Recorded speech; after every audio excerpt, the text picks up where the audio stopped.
Good morning.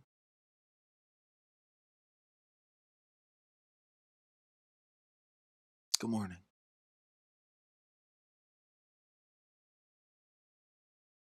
Good morning.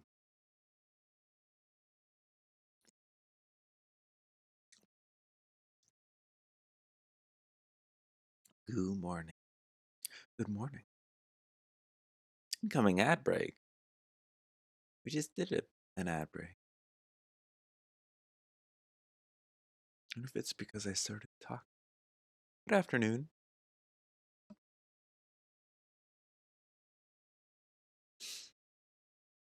Well, if we sit through this now, it'll be easier later.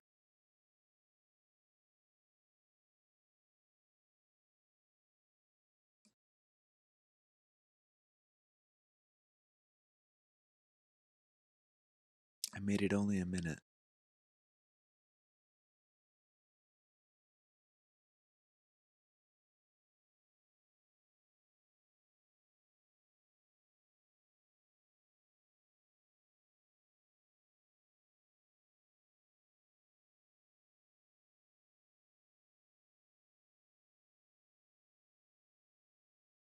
Shall we shuffle?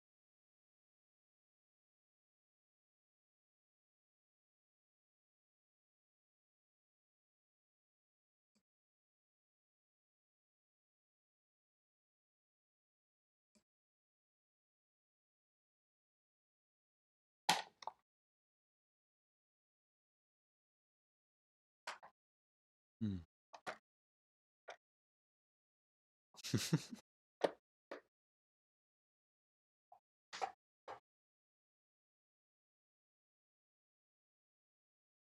Welcome back. We made it. We made it through the ad. Oh, that's cute, Steph. Mind if I call you Steph? I'll call you Stephanie. I have a lot of friends named Stephanie who I call Steph, but I can call you Stephanie if you'd like.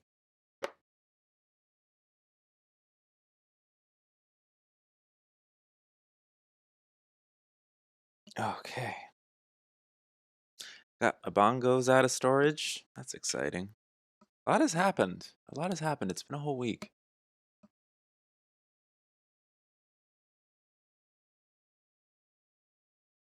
Hmm. Hmm. It's funny. Right.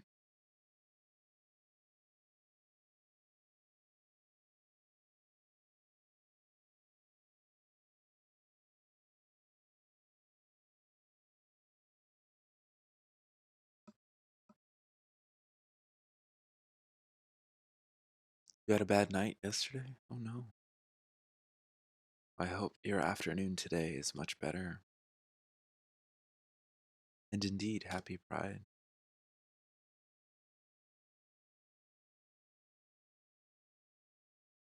So you've come out as pansexual. What a beautiful thing.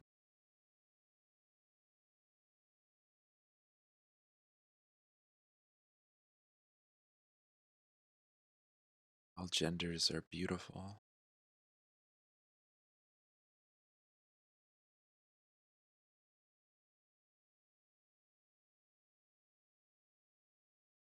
Everyone receives the gift, your love.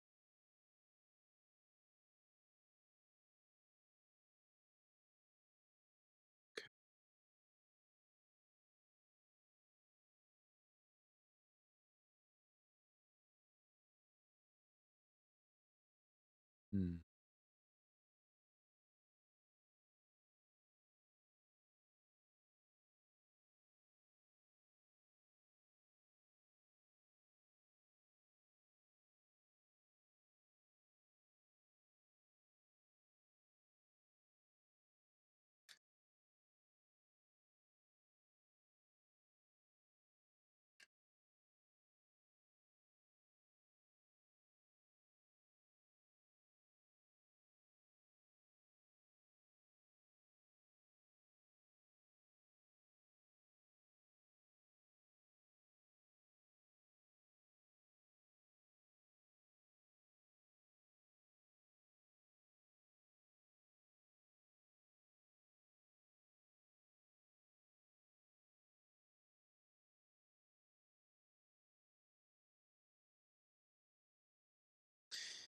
Been participating in some fun contact rituals.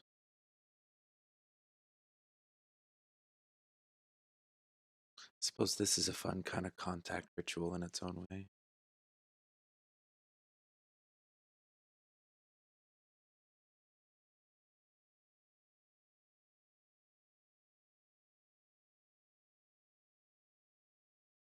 Your dad was mean.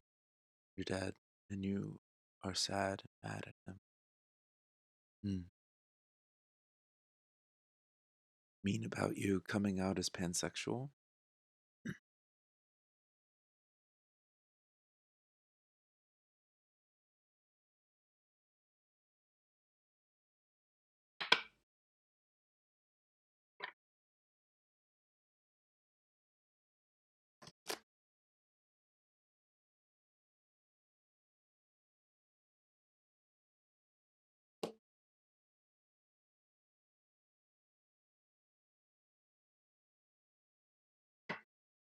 Yeah.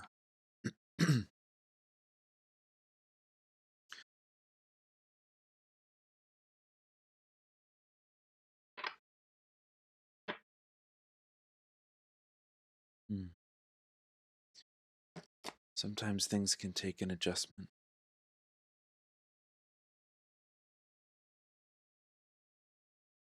Sometimes.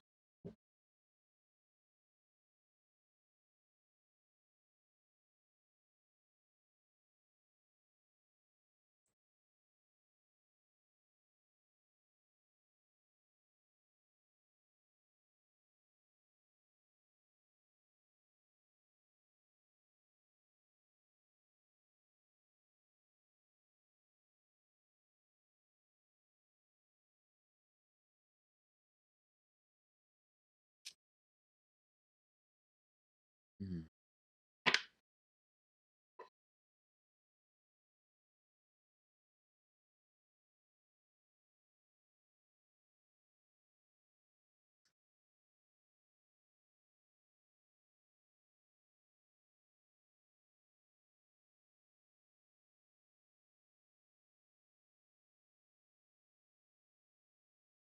Okay, this is interesting.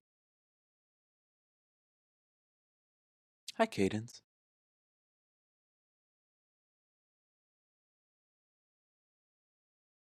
Well, shall we flip over the first card? Ooh, alienness. I've been waiting for this. Very glad we got this.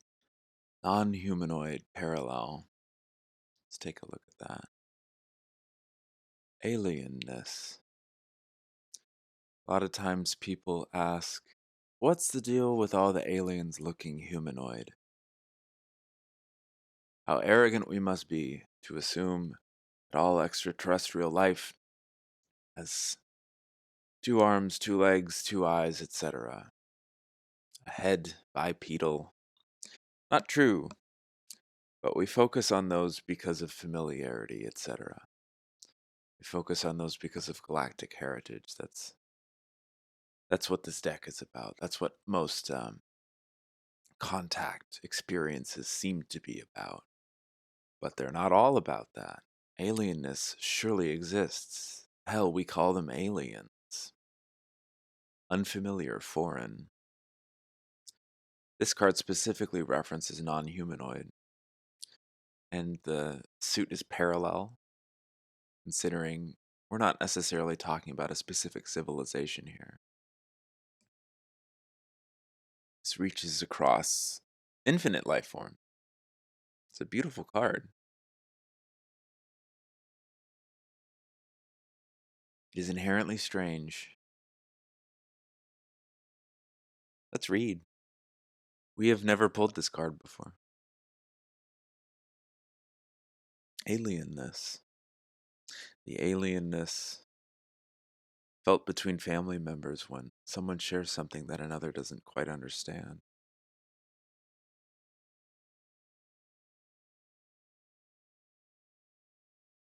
The energy of this card refers to the sense of alienness that many humans have that keeps them from feeling connected to life on planet Earth. Many feel strange in their own skin, as if they came from somewhere else.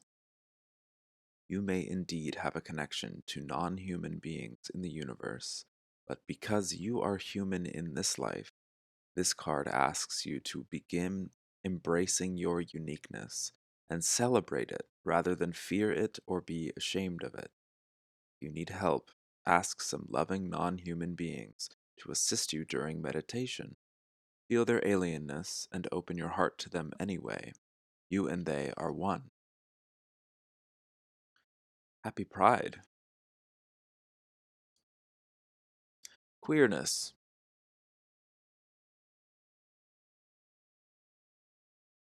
Difference. Otherness. This is one of the deck's few archetypal cards that does not necessarily point to a specific species, but rather a state of consciousness that is affecting you now. In terms of our galactic family, it may symbolize a connection to any number of non humanoid races with whom you may have connection. You may already know who they are. If you don't, it isn't so important that you do. There are a myriad of non human species in creation. The main idea is to examine any feelings of alienness that you may have, of not belonging or of being different. Often, this feeling keeps us disconnected from life or gives us excuses to not engage in this reality. Hmm. Is there someone in your life who seems alien and different? You are having trouble embracing them? How can you engage yourself more in life on Earth? How can you integrate feelings of being different with being part of a global or galactic community? Ultimately, our journey is about integration, and that means embracing all of our parts, even those that seem alien to us. Hi, Burrito67. Welcome in, and good morning, good afternoon, good evening. The first card we drew for the community reading is Alienness, which I'm very excited about because I've never pulled this card before. I'm very well. How are you? Alienness. Alienness. Shall we flip the next one? I'm excited. Oh, Homing Beacon, another card we've never pulled before. Homing Beacon, 71, Vega Future. Let's look at that. It's a gorgeous card.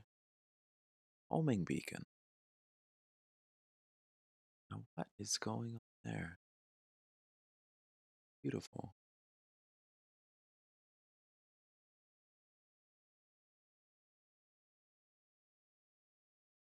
Blurry, a little too close to the camera.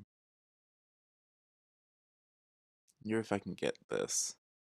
It's backwards, but no, it's still a bit blurry. That's okay.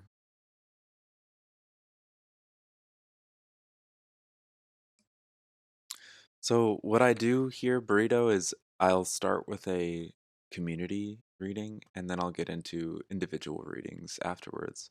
So you can be first in the queue of individual readings. Um, need to change that message. Queue is such a funny word to spell.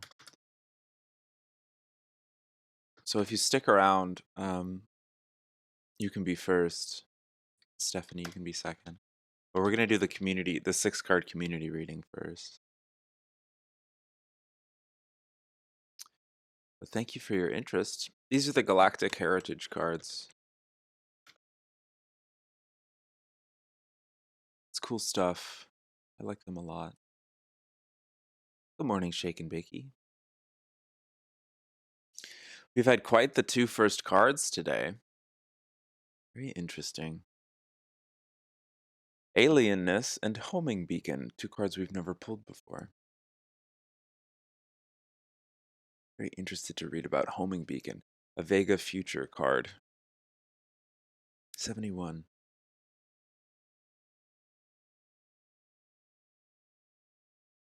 In the ancient days, the Vegan mystics developed their practices as a way to always connect with the source, or home, using them as a homing beacon.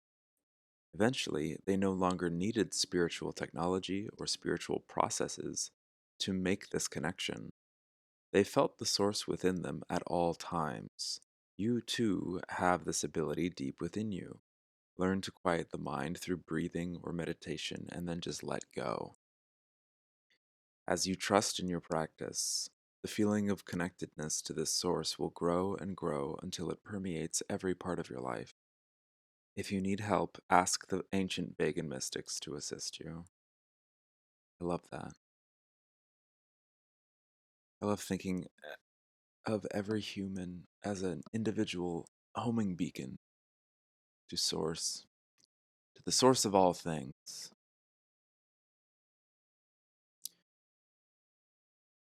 Little plasticine Wallace and Gromit Gumby characters puttering around, each looking through the eyes of a different individual, but it's the same viewer.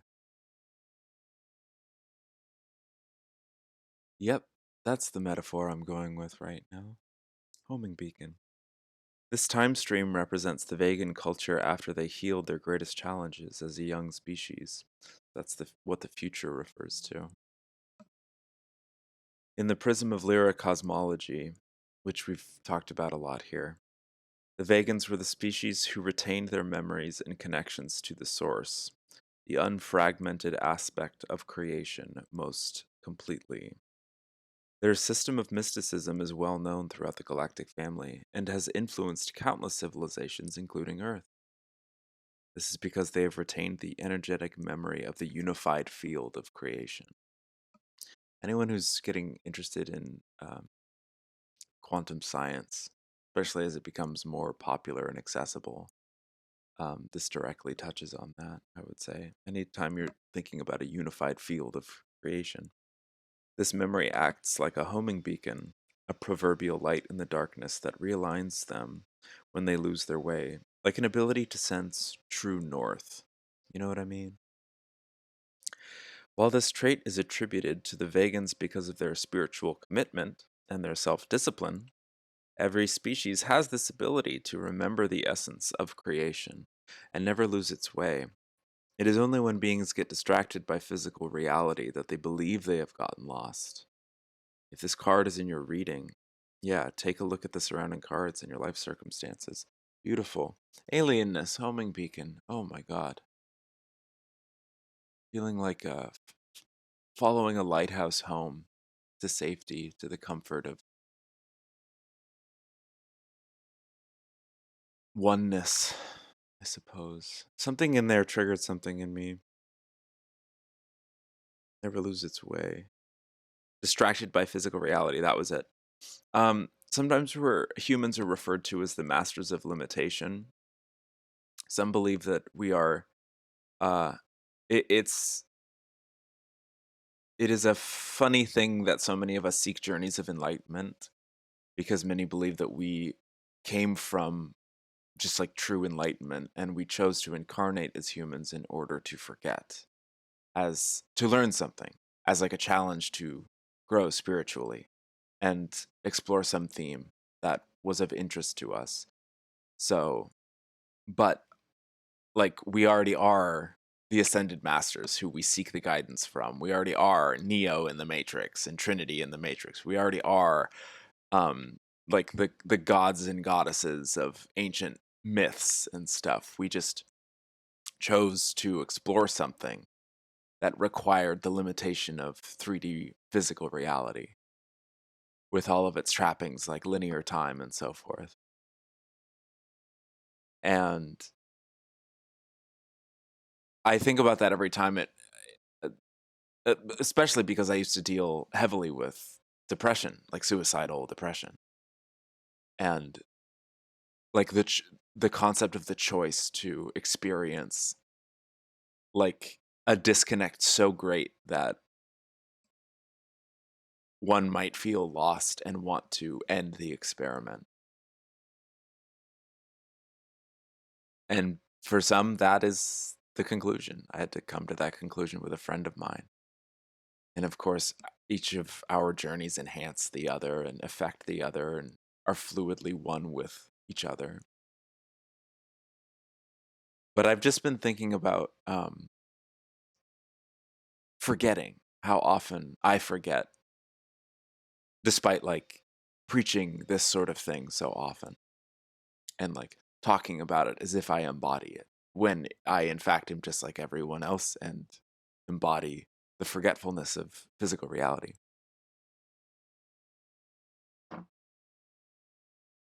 Every time I feel insecure about something or feel like I'm making a mistake or something. But reminding myself of that homing beacon. I love that. I always picture kind of like a little light in my heart. It can come from any chakra center, really. Or like, I think a lot of people think of, in terms of the metaphor of a lighthouse, one might think of like their crown and how that's like a connection to the vast ocean of space and consciousness. But I think that uh, that connection can be transmitted from any. There's too much to keep track of. Can't remember it all exactly. And on a good day, I'm okay with that. I'm like, oh, how fun. I always get to learn, always get to grow. And if I want to, when I run out of physical time, whenever, that day comes, I get to do it again in a different way with a different set of things that I forget. Or not, you know. I don't think um, linear reincarnation isn't necessarily always like the desired next chapter. I think it's best for me personally, I guess, to focus on the here and the now. Let's flip the third card. Wow, beyond wisdom, Jesus. It's a very powerful first three. God, right here. This is like a shorthand. This is like a truncated version for the entire journey of consciousness. Happy Pride to Beyond Wisdom, indeed. Happy Pride to the founders. Wow. So this deck is 108 cards, and it goes from source. You can think of it as like the number 0, and then into that explosion of difference that stretches all the way out to the polarity of Earth, where we're at now in like the mid 50s of the numbered cards. And then we start making our way back to unity as it goes up to the number 108, and then it cycles back again. It's like a breath, the universe of the breath, where we explode outward from source, we experience difference, we learn all these great lessons, and we make our way back to unity. And then we're like, I'm lonely. Or, what would it be like to have a friend? What would it be like to experience difference again? It doesn't have to be that dramatic. It's just a fun little metaphor. But these three cards, this is like a shorthand for that entire experience. It's like there's difference. You start the journey back to source, and then source separates. And then there's difference, and then you start the journey back to source, and then source separates. And then there's difference, and then you see what I'm saying? It's like it's an abridged version. It's pretty cool. That's a pretty cool first three cards to experience. We could apply this to much more specific aspects of our lives, but I really like this as the first three of the community reading, because I get to kind of be a lot more like abstract and like broad in the community reading, because I'm not focusing on any like specific subject or story. Shake, I just wanted to say that I thought of you when this is a silly thing to think of you for, but I had an extra Nintendo Switch cable that I was able to use to charge like a microphone receiver thing, because it took a special type of USB, and the only extra cable I have of that are like the Nintendo Switch cables that like charge the controllers and stuff. And then I was just like, oh, I don't know why, I just feel like Shake would appreciate that I like my day was saved by Nintendo today. Not like you work for them or necessarily a representative of them. I just wanted to share that with you because it made me think of you. Um,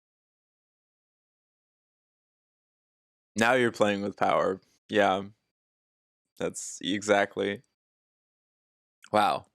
What a powerful first three. Let's read Beyond Wisdom for anyone who hasn't heard it before. We draw this card a lot, which is pretty cool because it's, according to the book, the most powerful card in the deck, whatever that means. I think all the cards are equally powerful, but this is definitely like,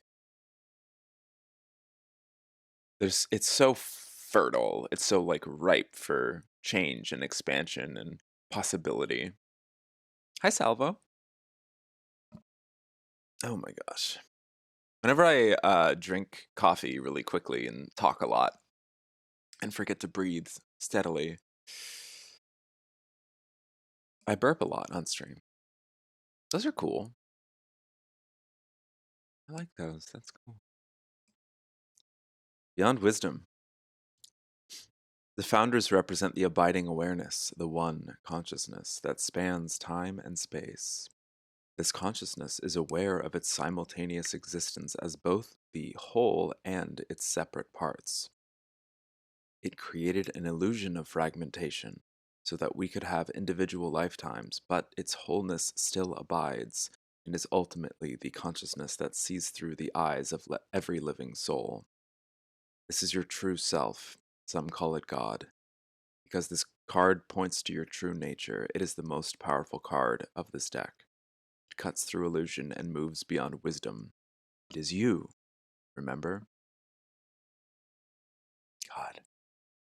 I like reading that every time because it's a little bit of a different reading every time.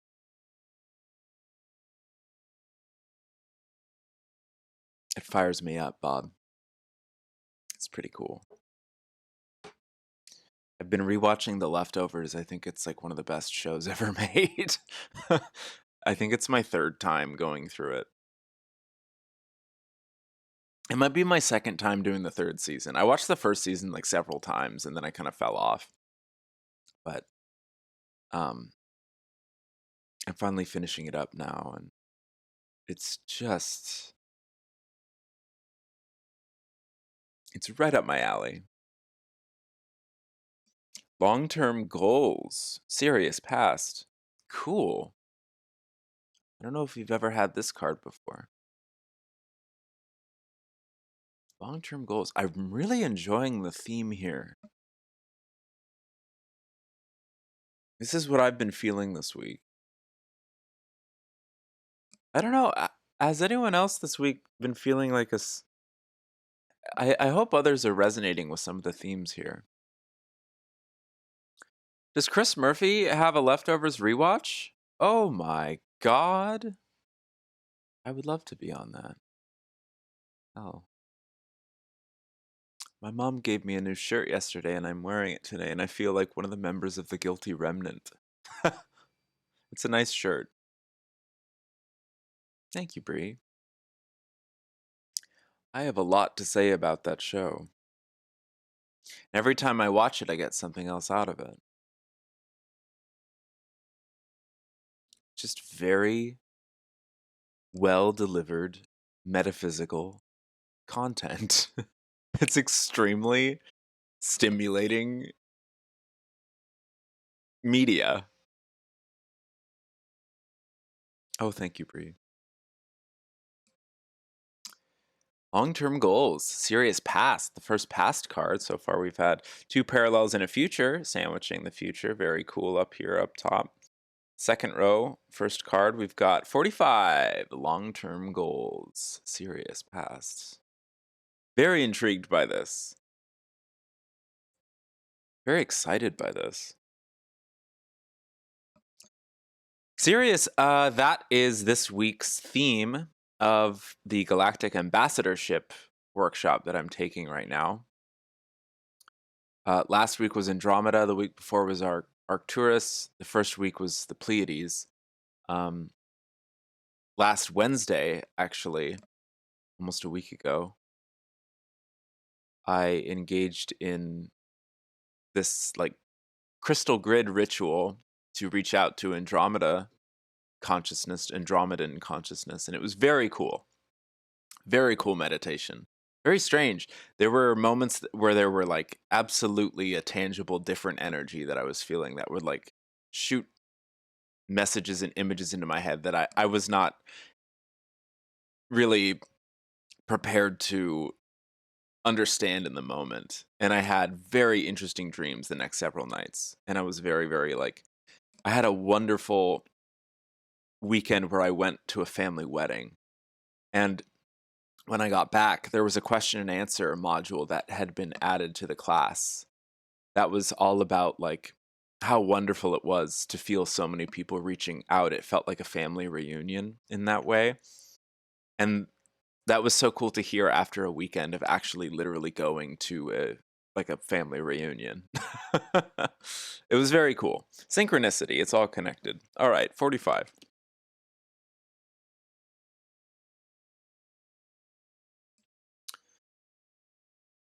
The long-term goals of the series. You're hot and funny?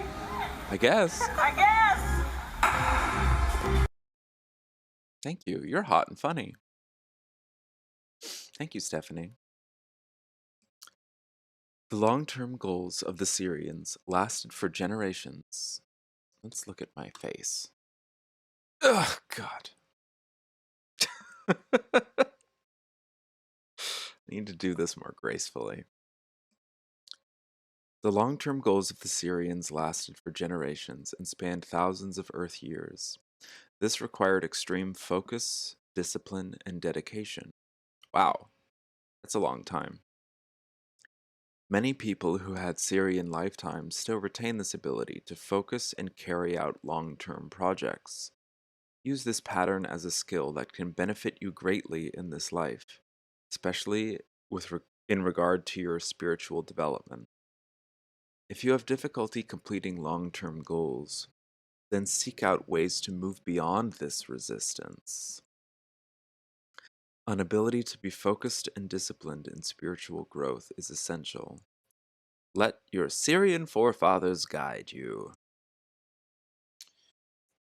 I'm just skimming through the commentary. It refers to the long-term goals of the Syrians who assisted Earth in the ancient days, their ability to see far into the future as to what a new planet, Earth, would need in its development. Many of their selfless goals to help the evolution of Earth have been carried on for millennia. Galactic species must have this long-range vision in order to perpetuate life, nurture it, and ensure its survival through the challenging periods of its evolution. I like that long-range vision. What do your elven eyes see? I see this very much as like, this all feels very much like lifelong stuff, lifelong path, lifelong goals. This just refers to that, having that all-spanning focus, that ability to see like beyond what may be a trial or tribulation of the day. Excuse me. That's certainly the energy that I'm feeling this morning.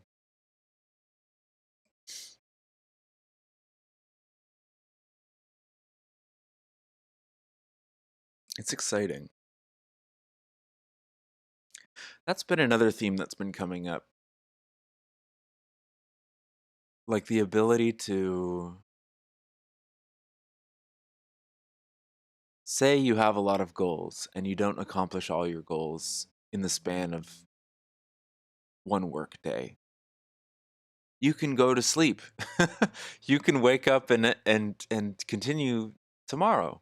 Like that's okay. It's okay to do that.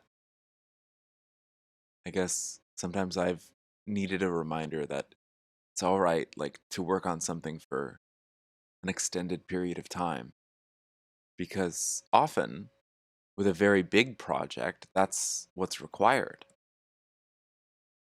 To try to rush it would be make it a different thing. Feel like it is like a dream. Me too, Stephanie. Absolutely. Is there anything else in the commentary here? Being able to see a project through its fruition over a long term. Conversely, if that is not a skill that you are aware of within yourself, this card may be challenging you to begin to develop the skill as a means to discipline yourself, focus, and complete the goals you have for this life. Know that rushing the completion of a project is less important than being focused on the task and carrying it out with integrity, commitment, and thoroughness. Only then can you discharge the energy and the responsibility of the promise you have made to fulfill the goal. I feel that way sometimes when I've gone back and forth. Good morning, Yonkler. I've gone back and forth sometimes when I'm working on an artistic project, like, and be like, oh, I just want to write and record and release this in one day. And then some projects, I'm like, it takes me years to finish. And sometimes I can strike a nice balance between the two, but having forgiveness for myself when I end up completing something one way or the other way, or like sometimes if it doesn't feel right for me to release something quickly, then it's probably best to just keep um what is that word? Incubating. Incubating it. And the time may eventually feel right. And sometimes the lesson there for me is that the time may never feel like fully right. It's not like I'll get an obvious sign that like now is the time to release it. Like but I like that it says that. Only then can you discharge the energy. Yeah, rushing the completion of a project is less important than being focused on the task and carrying it out with integrity, commitment, and thoroughness. Only then can you discharge the energy and the responsibility of the promise you have made to fulfill the goal.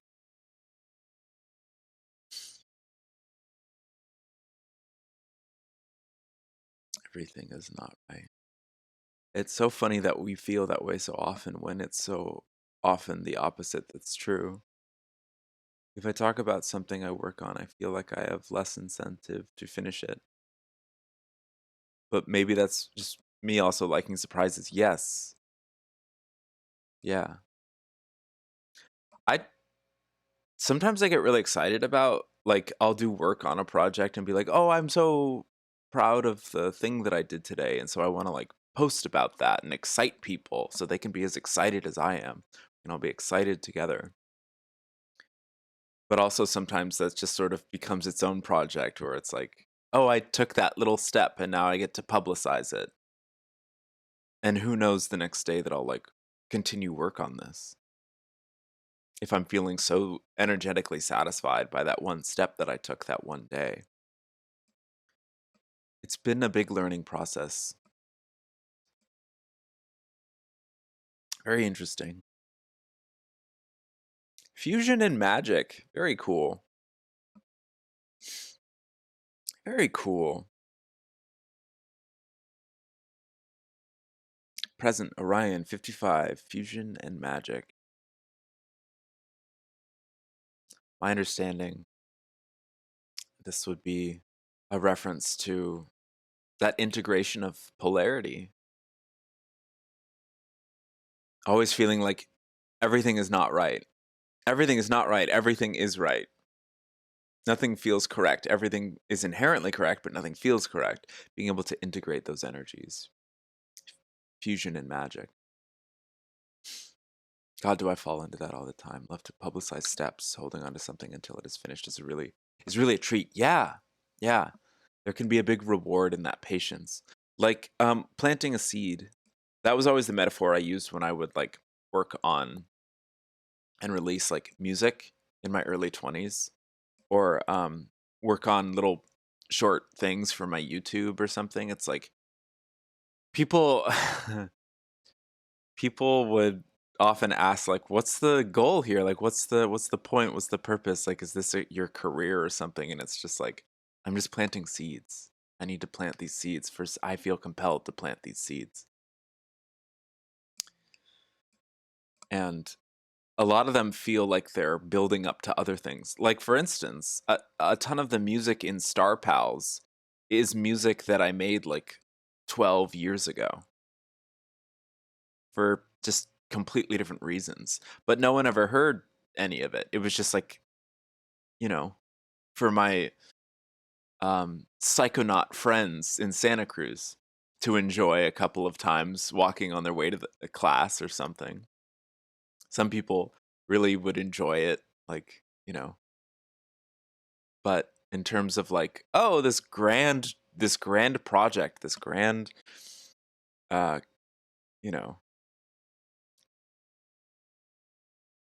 little did I know that like my whole life is the grand project, I guess. Long-term goals. This entire incarnation for me, I feel like everything that, just speaking for myself, I suppose, everything that I do builds off of everything else and contributes to everything. If I'm thinking linearly, like everything that I've done in the past is contributing to my present, which, you know, lays out the future, etc. And thinking non-linearly, it's all happening. It's all happened. Just the cogs of the machine are working in their own time so that they can complete whatever process it is that I'm interested in completing. Oof, fusion and magic. Let's read that. Can you guys hear that? There's like a vacuum going on outside.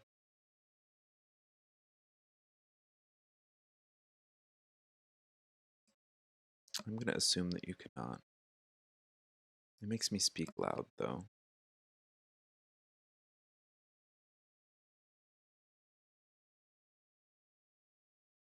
Okay.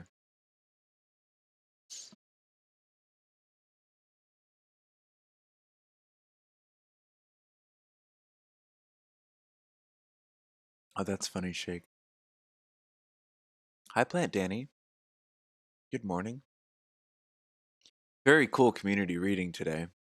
Very cool. We're pulling cards we've never pulled before. So far, I think we have 3 that we've never pulled before. Really quick. Got alienness, non-human parallel. Very cool. Homing beacon, the Vega future, referring to that idea that we may feel lost constantly here and there in our physical incarnations, in our physical 3D journeys, but ourselves can act as homing beacons back to source. Then the next card was Beyond Wisdom, so that almost directly refers to like touching the source and just bursting out forth from the source. Long-term goals. Oh, and we commented on how these were kind of a shorthand for the entire consciousness journey. Like difference, returning to source, like experiencing difference. Like, or how did I word it earlier? These 3 kind of act as an abridged version of the entire like unity, difference, return to unity, expansion, breathing, bagpipe, haggis. Good morning. Good morning, bagpipe haggis. Orion, fusion and magic. All right. Hotkey, bam. Hotkey, bam. The Orion energy, deeply polarized. I want to dip my balls in it. I want to dip my balls in the Orion energy. Good morning, Chris Mack. Thank you for the 50 bits. Do we have the balls emote? Balls. There he is. All right. Good morning, Chris Mack. Oh my God, Chris Mack. Thank you so much, Chris Mack. Thank you so much for the 500 bits. Good morning to you. Good morning. Good morning to you. Welcome. Welcome to the cosmos. Welcome to yourself. Welcome to your very essence. Holy crap, Chris Mack. Thank you so much for the 500 bits. Thank you. 550 bits. Thank you, Smack. Whew. Oh my gosh. All right. Fusion and magic. Let's see if I can read this. The Orion energy, deeply polarized, went through a dramatic healing process in which those polarities fused together to create a powerful energy that fueled their society's transformation. Can you imagine that? Can you, like, let me just take a look at this card real fast. Just like the potential energy that could burst forth from integrating opposite polarities. Oh my god. It's so attractive on so many levels. Spiritually, politically, energetically.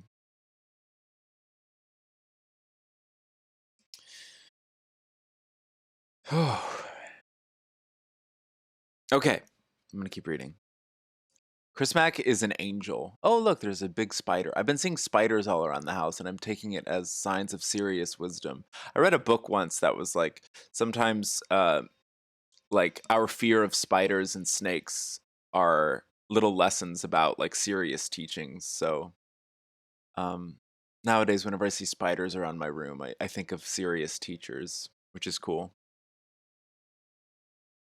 I used to be real freaked out by bugs and things like that, and I kind of stopped a long time ago.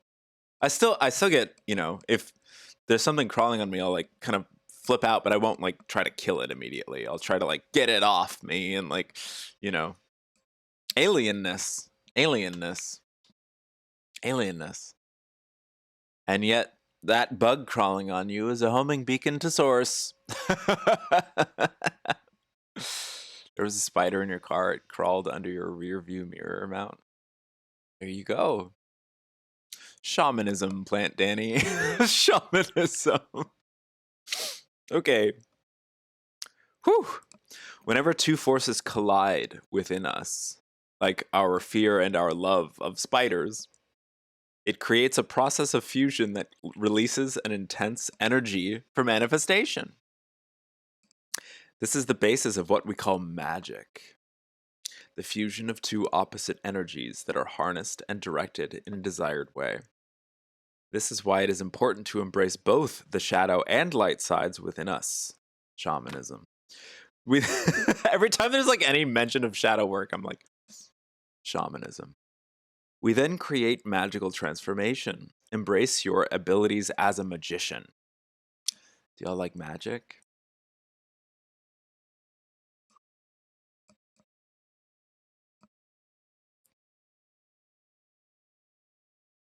I'm really excited by like,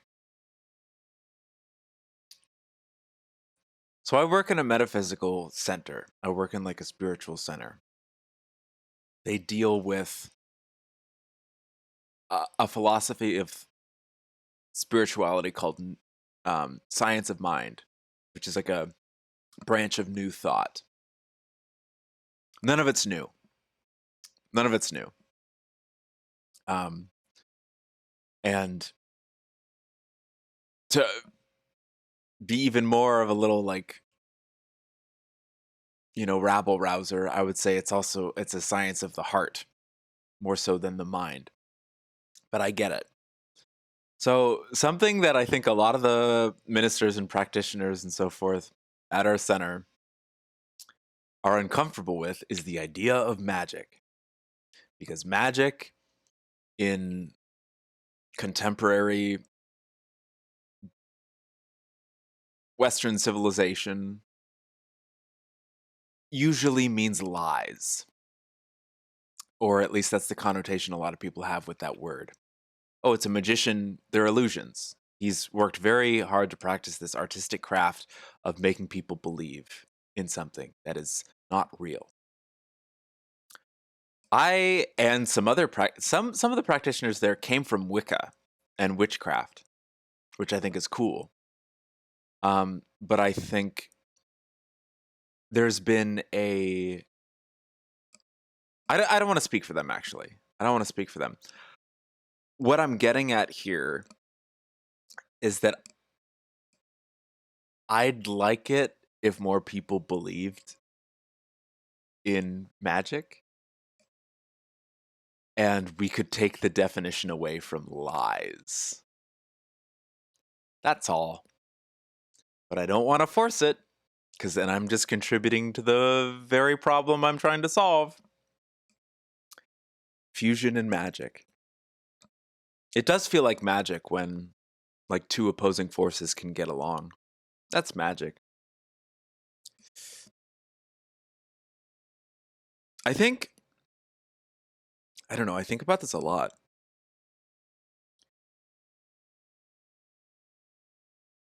I think a lot of people get hung up on magic as wish fulfillment, similar with like the prayer of organized religions, where it can be like an affirmative movement of energy rather than like, oh, dear power outside of myself, please, please, please, like help me pay my bills, etc. And that can, I don't know, that can manifest itself in someone's life in a myriad of ways. Hell, there could be all sorts of opportunities that flood in immediately following that outreach of energy that could help that individual, quote unquote, pay their bills and so forth. But I feel like there's this sort of social conditioning that we have where it's like, ah, crap, I have this issue and I need to ask for a transactional like service from a power outside of myself. And then so if I'm speaking in too broad of terms right now, I'm trying to like relate too many different things. I'm talking about too many different things right now. Anywho, magic is cool. Fusion and magic. Oh, well, would you look at that? Deep polarity. Orion passed. Interesting. Wow. This is a cycle.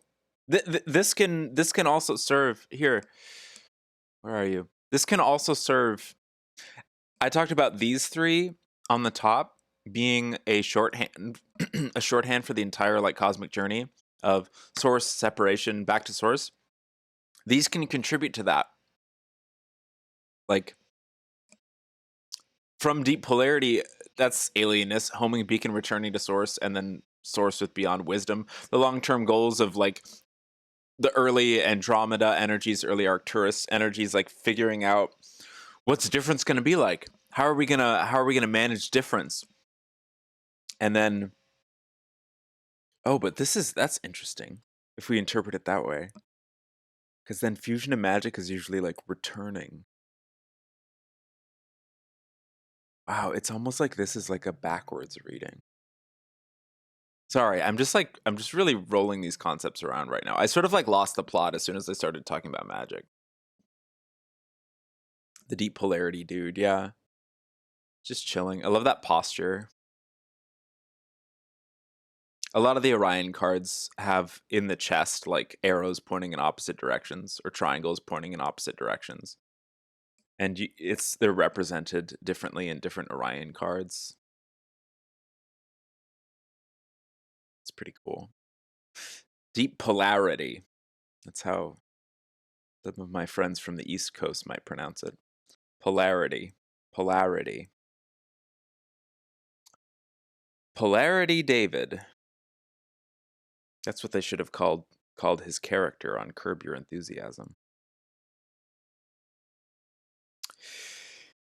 In ancient times, the Orion civilization played out the deepest of polarity during a very dark time in their history. Many souls from Orion eventually came to Earth to heal this polarity through incarnations as humans. If you have pulled this card, then an Orion lifetime of yours still has some influence in your life today. These karmic patterns are ready to be released. Examine your natural human tendency to polarize in thought and belief, like what I just did 2 seconds ago when I went off on some unnecessary tangent about how some people believe this and some people believe that about magic and religion. That was so unnecessary. um, where are we? Ask the universe to help you heal this. But was it? Exactly. Exactly. We went down that road so that we could go down this road. And here we are learning lessons. Learning lessons. To quote Pops from Star Pals.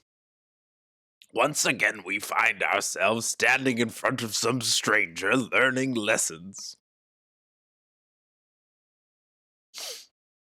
Whew.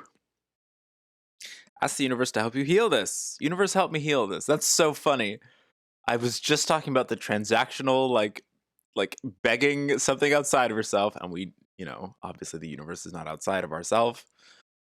But the way that was worded, how funny is that? Also know that this is a major issue for the entire planet at this time, and your healing affects the whole as well. Why is this so dark? Can we get like a? Can we get like a? Get like a? Can we get like a? Can we get like a? There we go. Do you like? There we go. All right, well, it's as good as it's going to be right now. Very cool. It's a major issue for the entire planet at this time, and your healing affects the whole. That's something that I try to remember constantly. Whenever I get angry and confused at a loved one or something like that, it's like, oh, I'm wrestling with something here.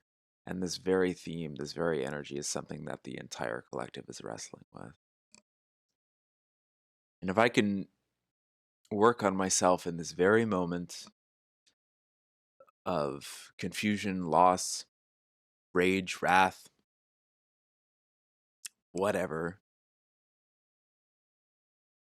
I can know that in some way it energetically affects the whole.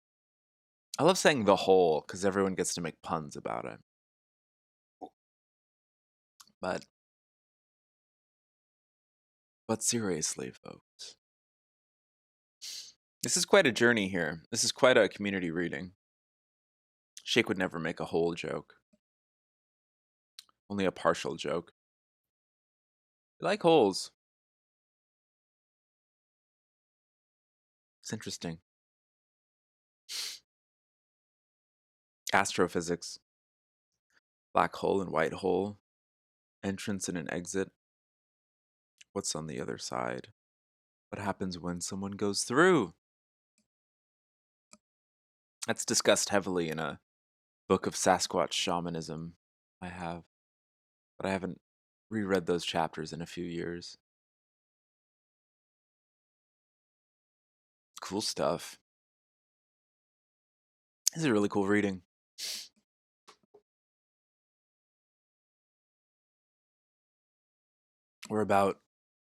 We're just at about an hour and 8 minutes. That's cool. Because there's 108 cards in the deck. Since it often means a sex thing, it's therefore funny. Hey, what about the journey of consciousness, huh? Becoming together and then pulling apart and then coming together and then pulling apart and then coming together and then pulling apart and then coming together and then pulling apart. Almost 69 minutes.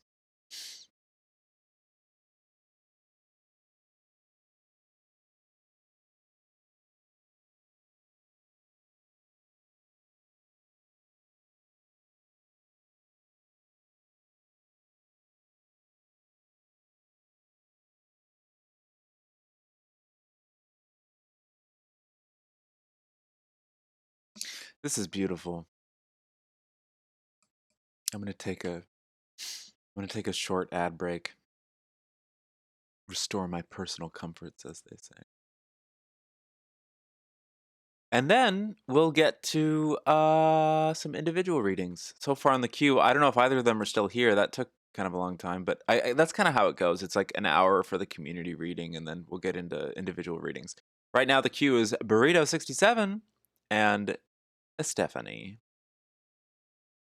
I wonder if I can actually like capture that and put it up there. Let's see if I can do that. Let's see if I can do that real quick. Card cam back up. You got it, Danny. Is there any card you want to look at specifically? I'm so happy that we pulled Alienness and Homing Beacon as the first two. It's such a beautiful 1-2 punch of two cards that we've never pulled before.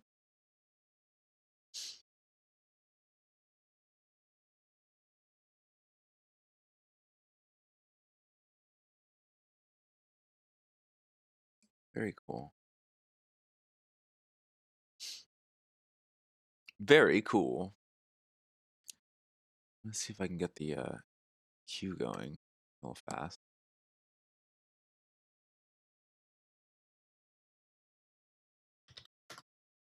Holy macaroni.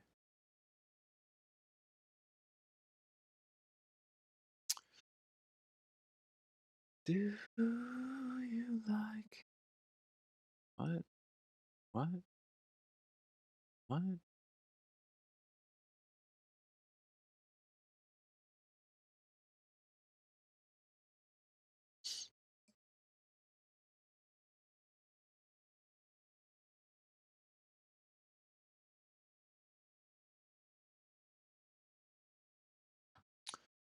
Just a moment. Here, I'm gonna run ads while I do this. Boop.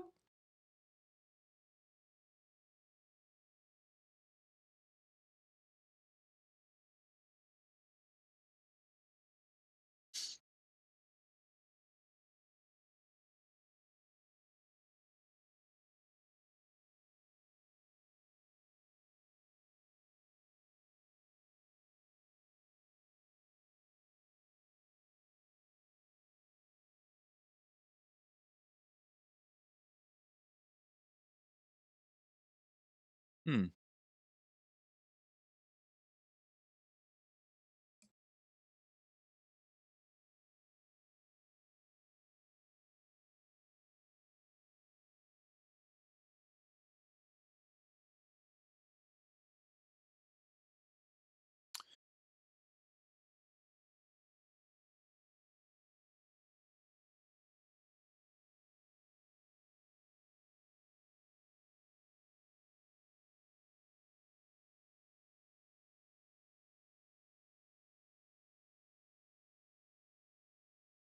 Okay. That looks kind of nice. Looks kind of nice. Got a queue going there. Should the queue be over there? No. I like it over here. I like to scramble the fairies.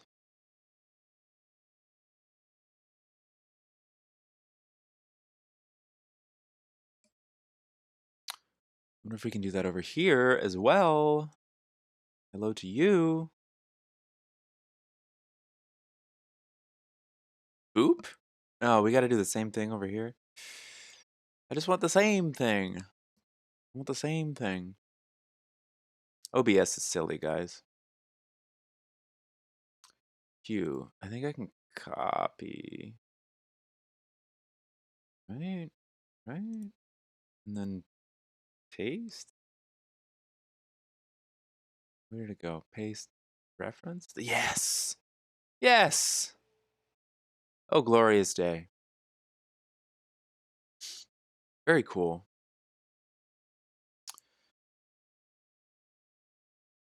Good morning, Doc Hollywood. And welcome to the stream.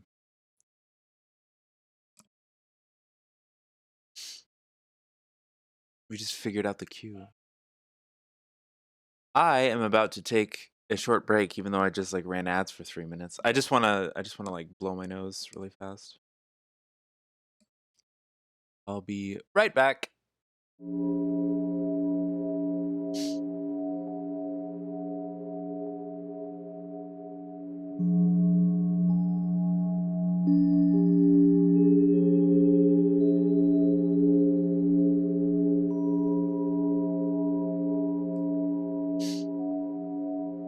Oh, you can still hear me, can't you? That's funny.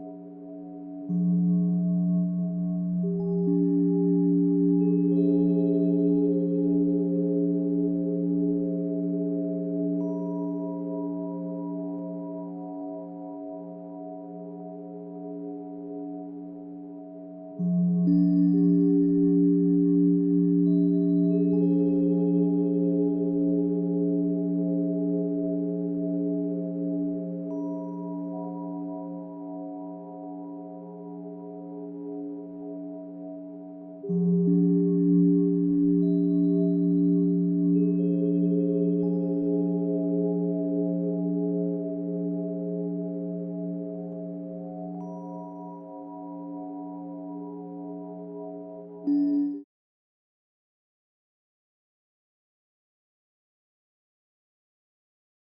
back.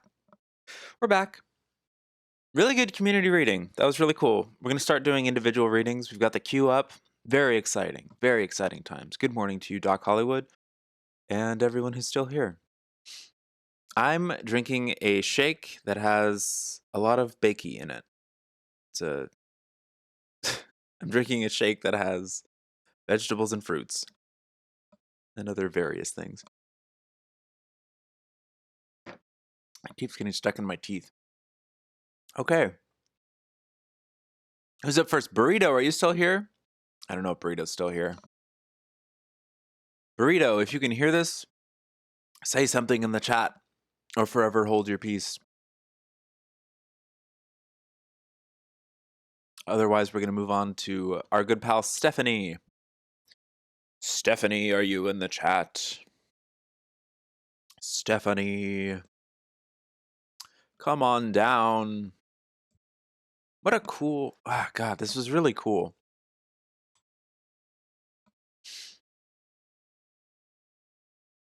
Very cool. All right, I'm going to start shuffling for Steph. Stephanie's in the chat. Stephanie. Burrito, we do not know. Can I cross through this? Is there like a way to cross through this?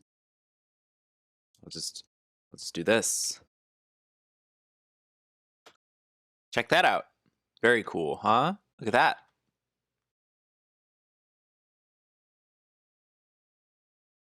We're professionals now. We're professionals.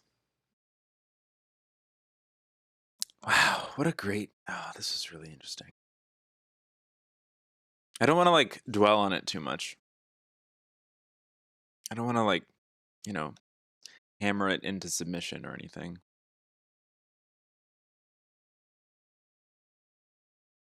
Anyone else who would like to be in the list of individual readings? We do 2-card readings. These are the Galactic Heritage cards. It really is up to you. It has nothing to do with like predicting your future or, finding your wallet or anything like that. It might, but that's not really like what the expectation is. If you're unfamiliar, these are the cards. We like to we fuck around with space. Yeah. So come on in. The water's fine. They're free right now. And if you want to jump to the top of the list, you can feel free to contribute monetarily. If Chris Mack is here, he'll definitely get a reading. How is your dad so mean? Is that like the theme you want to focus on? Are you sure? we can focus on that. We can focus on that. We can focus on that. All right. Let's do this quickly. All right. I like to do 7 piles because there's 7 chakras. I think that's cool. It's significant to me. You don't have to do anything that doesn't resonate with you. It's all permission slips. It's all just personal preference and permission slips. What's going on with Stephanie's father?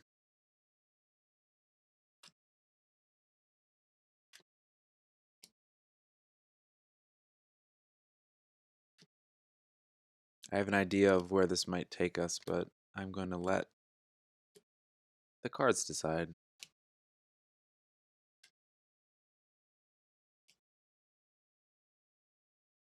And you say you had like an altercation last night that left you feeling very emotional.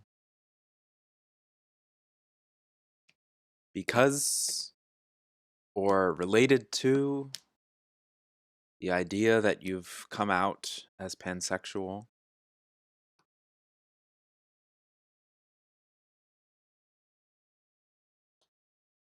Initially, the thing that bubbles up out of me is like, who cares what he thinks? But of course, we care what our loved ones think. It's not so easy to just dismiss the hurtful words and actions of our loved ones, even when they don't seem to be the most loving of ones at the time, especially if you live with them. Kind of hard to just turn off one's relationship with someone else.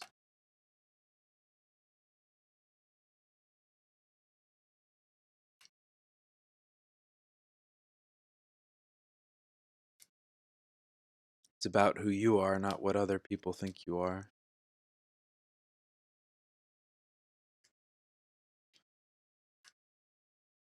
And that discomfort can be very testing. Do you have a work on not caring what people say? Yeah, it's a tough one. That's one of those lifelong projects, I think, for a lot of people. And even the people who very proudly say, like, I don't care what other people think of me. They probably do on some level. And that's okay. It's not a huge flaw, too. It's very human. Do you have two numbers between 1 and 7 that you want to talk about? We could do, I don't know, I almost want to like pick them for you. I almost want to do 4 and 5 because that's the heart and the throat.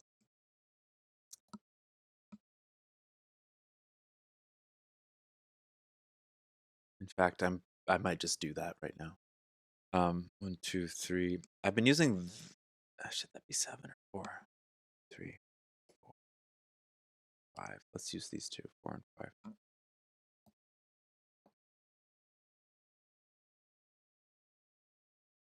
Right. Scoo-doo-doo. I have this song stuck in my head. That is just a really silly song to have stuck in my head right now. Okay. 4 and 5. It's the heart and the throat. Communication. Heart. Obviously, a heart can refer to so many different things. Love, blah, blah, blah. And then the throat being honesty, communication, truth. Mm.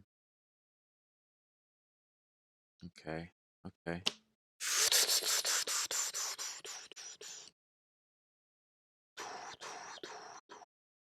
Let's see what this yields. Yeah.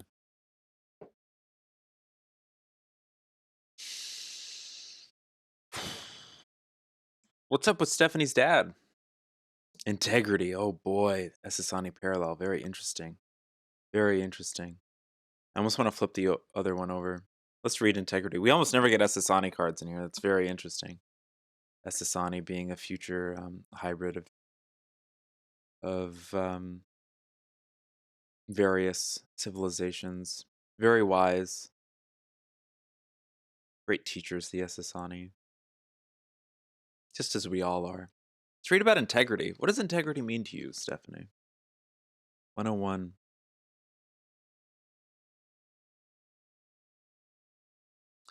Integrity is the trait of being fully aligned in thought, emotion, and action. When we act with impeccability, honor our word, and take full responsibility for our choices and actions, the result is essential for individual and species evolution. The Essassani species, a cross between human and Zeta, has mastered this. Essassani is known as a highly evolved ET species that represents the potential for the evolution of humankind.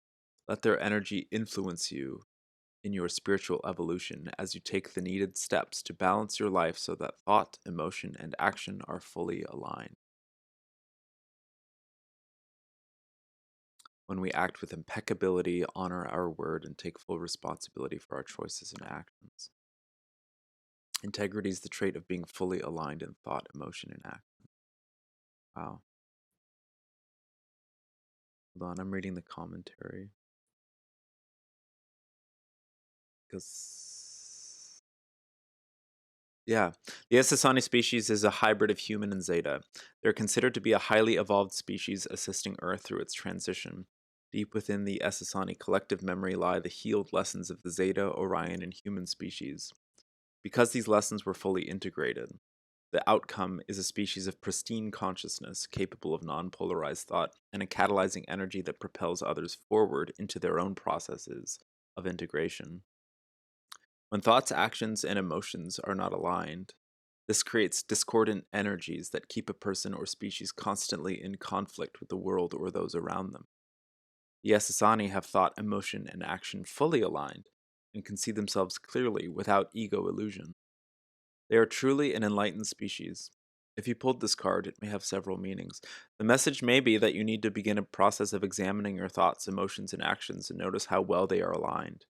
You walk your talk. You say what your heart really wants to say. You make choices and take actions in life that are aligned with your true self. This requires deep inner searching, courage, and the willingness to see beyond the ego's illusions. If you are already working on these issues, the card may be acknowledging that fact. If not, the card may be telling you that it is time to start. Personal integrity is a key step in evolution, and it can only be cultivated through an alignment of thought, emotion, and action. So, what I'm getting from this is that you are acting in integrity by sharing your true self, sharing who you are with a loved one, in this case, your father. That's great. That's a beautiful step. There's nothing, you're behaving and acting like honestly and with integrity. The way that he reacts is his own business, I guess. What's this?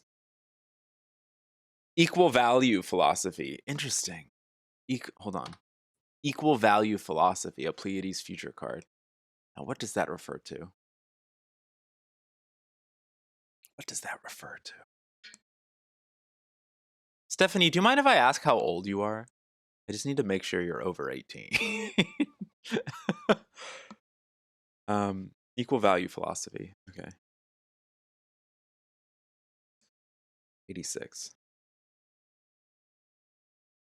21. A wonderful age. 86. Oh, this is interesting. Because it's a vague prompt. Like, I guess, how is my dad so mean? How is my dad so mean?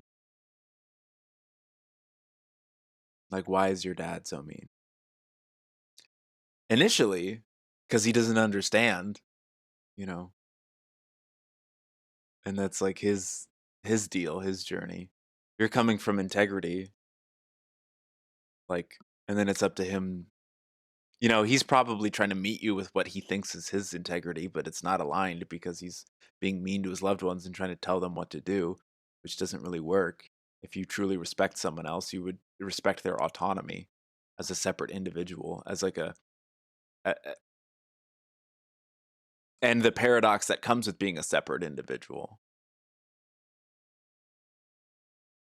I think that's where some of the fear might be coming from. It's like we see our loved ones as aspects of ourselves, and if he doesn't understand what you're going through, then he might meet it with fear.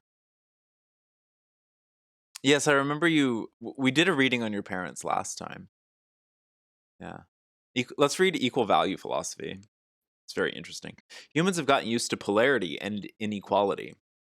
However, the Pleiadian philosophy of equal value sees all things as equal, such as gold and a stone. When they exchange with others, they do so from a place of equality, and the exchange becomes one from the heart, rather than for profit or gain.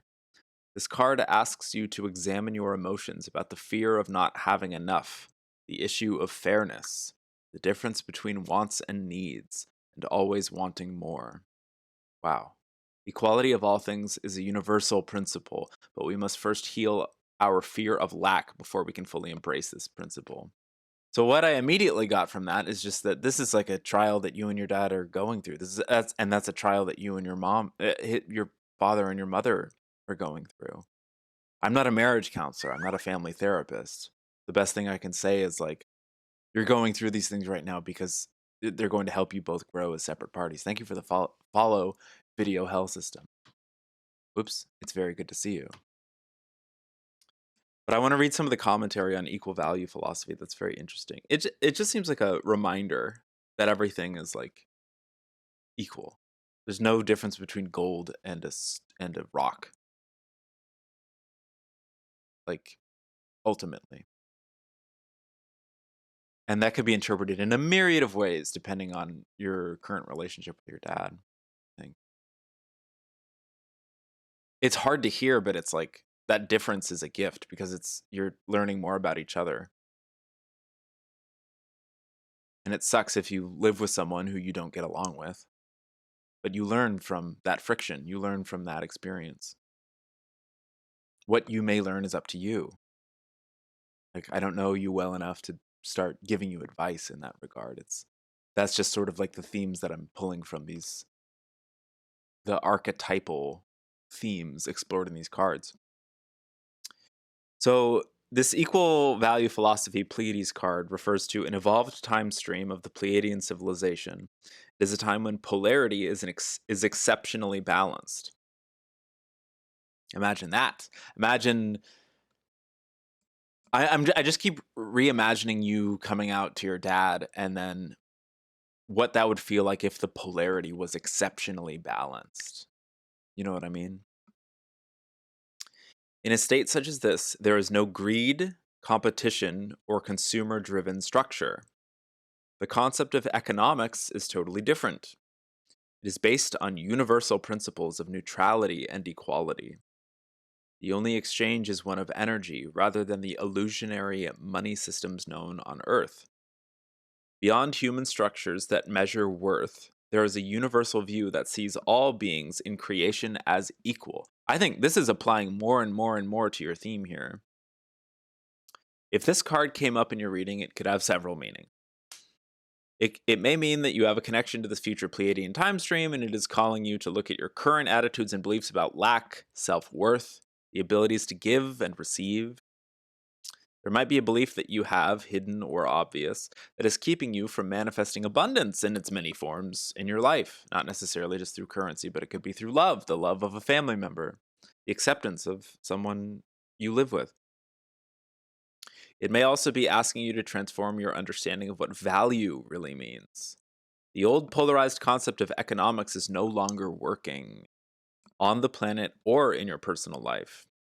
I know a lot of us feel that very strongly.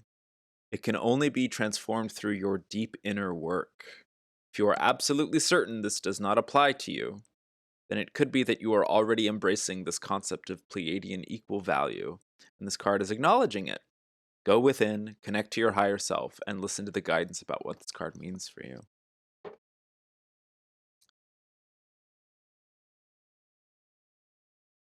Yeah.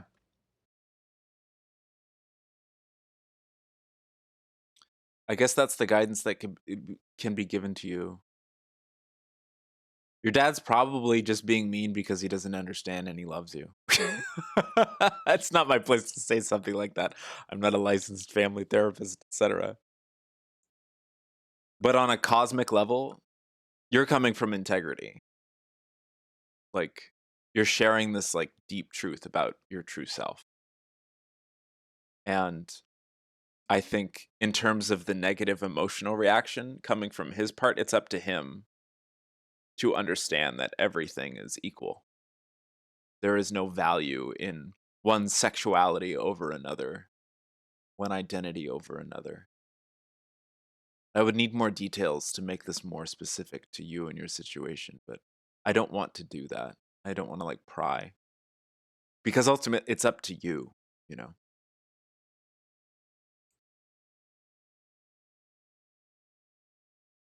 It's uncomfortable, but that's often the case with change and growth. How is my dad so mean? It's something that you probably already know the answer to, you know.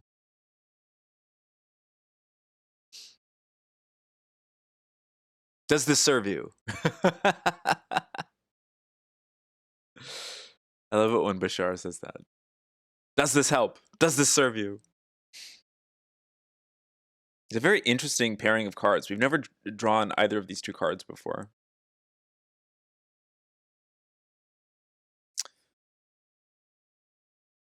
parallel. And he, in his mind, he's probably acting from integrity himself. He's like, well, this is my truth. This is what I understand.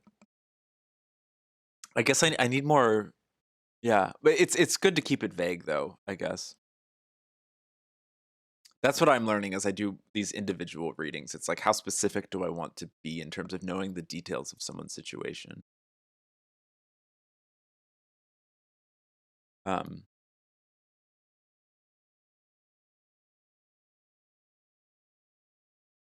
in fact, in the future, I may just not even ask for a specific thing that someone wants to focus on.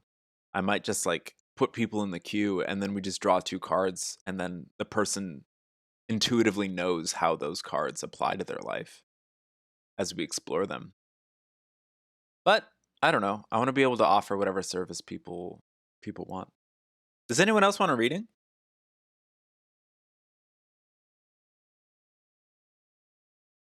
It's very cool.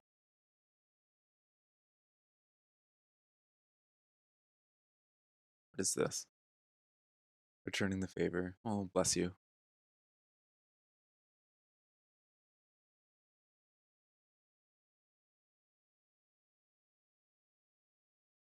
Yay, nay. Did I lose people?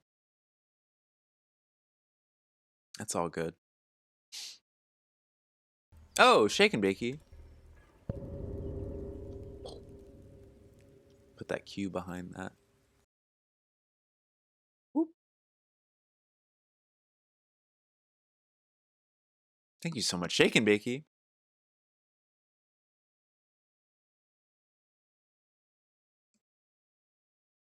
You have to go? Well, I love you very much, Stephanie. I really do. Hope that everything smooths out with your family.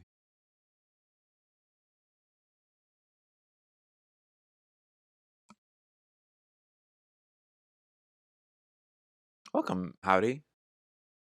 It's okay to lurk. Yeah, I'll put shake and then Howdy. Shake! Shake! Waffle cheeseburger? Yeah, see you around, Stephanie. Yeah.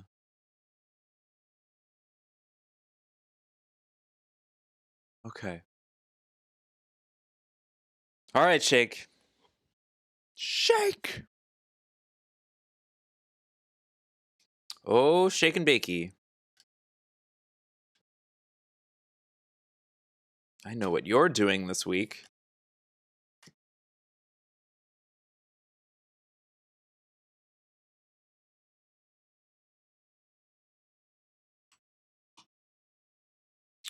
Oh, shake and bakey. What the heck?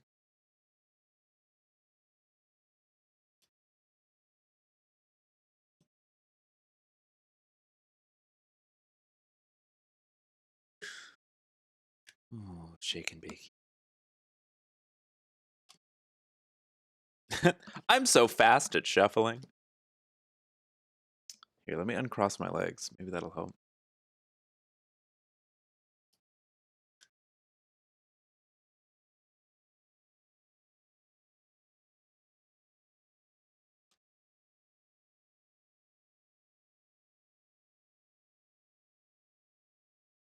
Shake and bakey.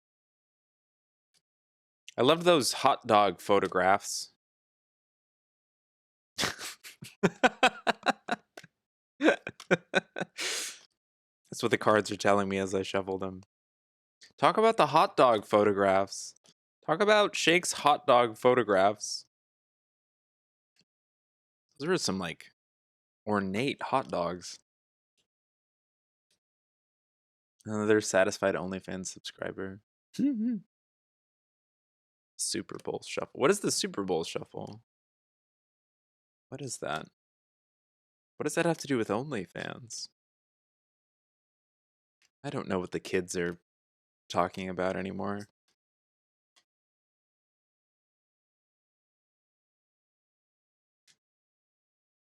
It was an old Chicago Bears thing? Really? The Bears. I know that sketch. I'm familiar with Chicago. I've been there on a class trip. I got to go to that museum with the lions. Ooh-ah! All right, pick two numbers between 1 and 7 that resonate with you. Feel them in your soul. Feel them in your heart. You did a Power Hour trivia show in Chicago last year. That's cool. Did you win anything? Did you get far? Did you do a good job? What are two numbers that are associated with Chicago? Feel them in your soul. Yes. What are two numbers that are associated with the Super Bowl shuffle? Or OnlyFans? 6 and 9. But we don't have 9. Maybe I'll just shuffle the whole deck. I'll just shuffle the whole deck. Feel them in your soul. Unless you come up with two numbers right now. Right now. 80s. Damn, 8 is beyond 7. I'm just going to shuffle the whole deck. Feel them in your soul. Why are we dropping frames? We drop frames? Interesting. Probably when I was talking out of my butt. I'm trying really hard as a spiritual leader in this life to not talk out of my butt.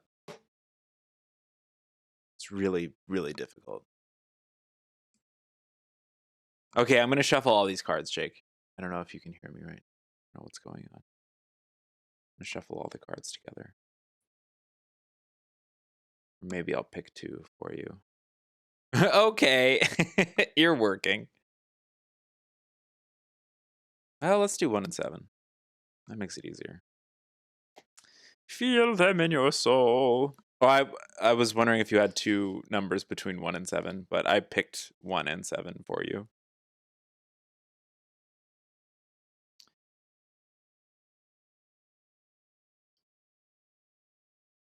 All you have to do is feel them in your soul. Feel the cards in your soul, Shake. No, not you're bad. You're good. You're very good. There's no such thing as mistakes. If I ever worked on like a submarine and there was like an alarm going off and I was like flipping a bunch of switches and like all these lights were like blinking on and off, I'd be like, there's no such thing as mistakes. That's what I would say. Feel them in your soul. I like this card. And I like this card. These are Shake's cards right now. Thank you so much for the 100 bits. I really appreciate it. I really do. Let's flip them. Power of sound. We got that last time. Very interesting. Power of sound. Power of sound. God, that can refer to so many things. That can refer to physicalizing the unphysical, making your dreams into a reality. It can refer to literally sound, like, I don't know, music. Feel it in your soul. What's the other one? Protectiveness. Interesting. Interesting. Becoming protective of something that you've manifested into physical reality from your dreams or aspirations. How about that? Ooh. Feel it in your soul. Let's read from the book. Does this have to do with you retaining your music league status? Who knows? Not I. I am but a humble vessel. Feel it in your soul. Sound represents the physicalization of spiritual energy into a frequency that can be accessed in our reality. The ancient Vegans were masters of sound and used it for everything from healing to warfare. The practice of chant or mantra, feel it in your soul, has its origins in Vegan mysticism and has spread to many planets, including Earth. If you've received this card, then you have past experience using sound to alter consciousness, either for positive or negative purposes. This positive skill or negative karmic control pattern, Music League, is returning. Explore the power of sound as the next step in your spiritual evolution. Feel it in your soul. Wow. I'm just like skimming through the commentary. Yes. Yes. Yes. Very interesting. And then protectiveness. Very interesting. I like that. I like this card. Looks like a stone. Many different like aspects of minerals inside of it. Art thou feeling it in your soul, Mr. Krabs? Protectiveness. We drink water. How about? A strong trait of the Lyran civilization is protectiveness. Lyra. We haven't had a Lyra card in a while.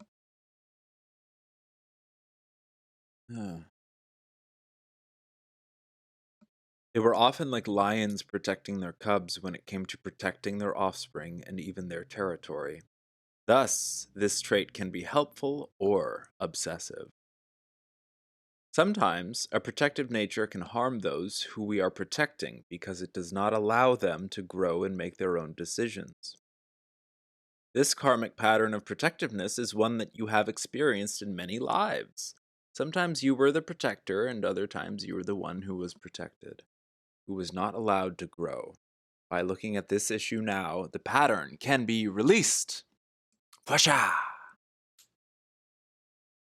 Gotta get back to the past. Hold on, Jack. What is Lyra? Lyra is a star system. Lyra is a civilization. They were big pioneers back in the day. They sort of embodied that principle of like expansion and going forth very early on after the like splitting of consciousness, I suppose, if one wants to think of it linearly. Here I could even actually let me grab a book. Hi, Blazing God.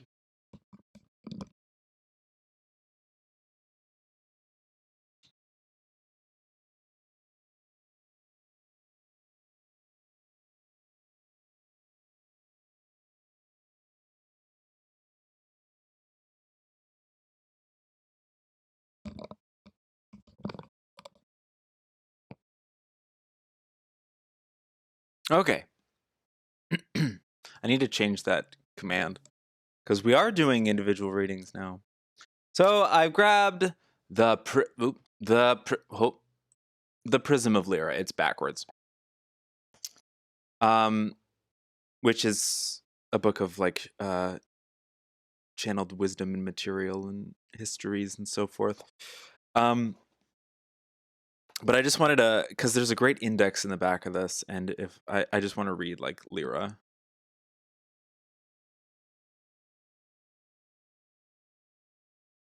Lyra. The constellation of Lyra has long been recognized in Earth's mythology. Some have even connected it with the Pleiades. For example, Ovid, who mentioned that the 7 strings of Lyra equaled the number of the Pleiades. There you go. This can be considered the birthplace or womb of the humanoid race within Earth's area of the Milky Way. All subspecies such as Sirians, Orions, Earth Terrans, Pleiadians, Vegans, Zeta Reticuli, Centaurians, Altairians, and many lesser-known groups are descendants of the Lyran races. They're like them old forefathers, progenitors. The forefathers and progenitors both have a lot of that's yeah. The prism of Lyra refers to the archetypal idea of the entrance of consciousness into this reality. For Earth's galactic family, the entrance point exists within the Lyran system. As consciousness energy emerged, it fragmented into 7 density frequencies, much as a prism would fragment light into 7 visible colors, like an octave of sound, or a rainbow, or the chakras. Lots of little analogies there. Yeah. So that's Lyra. And this is an interesting reading for our good friend Shake. Is any of this resonating with you? I know we didn't have a specific thing to focus on. We just wanted to do a little reading for our good friend Shake. The Time Stone from Skyward Sword. That's very cool. Skyward Sword is one of the Zeldas I never really played.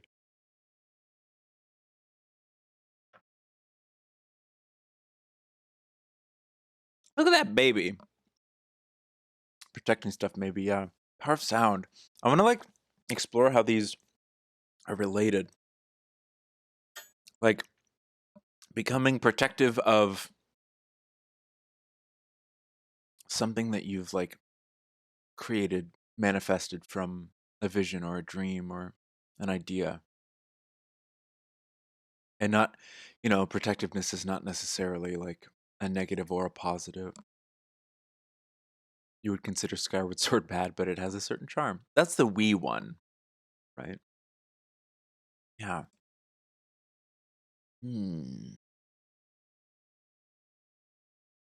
Yeah, and I don't want to pry too much. I don't want to be like, "What are you feeling protective of, Shake and Bakey?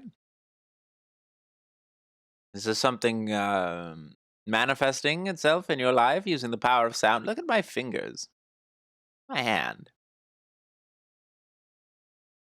Look at that. Hello." Yeah. Oh, oh, we have a friend. Hello. I wonder if I can make her smile. Wait, hold on. Wait. Oh, she's bashful. Okay. Do you have anything to say about the power of sound? Oh. Well, we can't hear you. Okay, well, she's shy. 100 bits. My God, thank you, Shake and Bakey.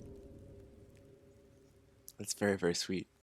Should make a louder alert for that.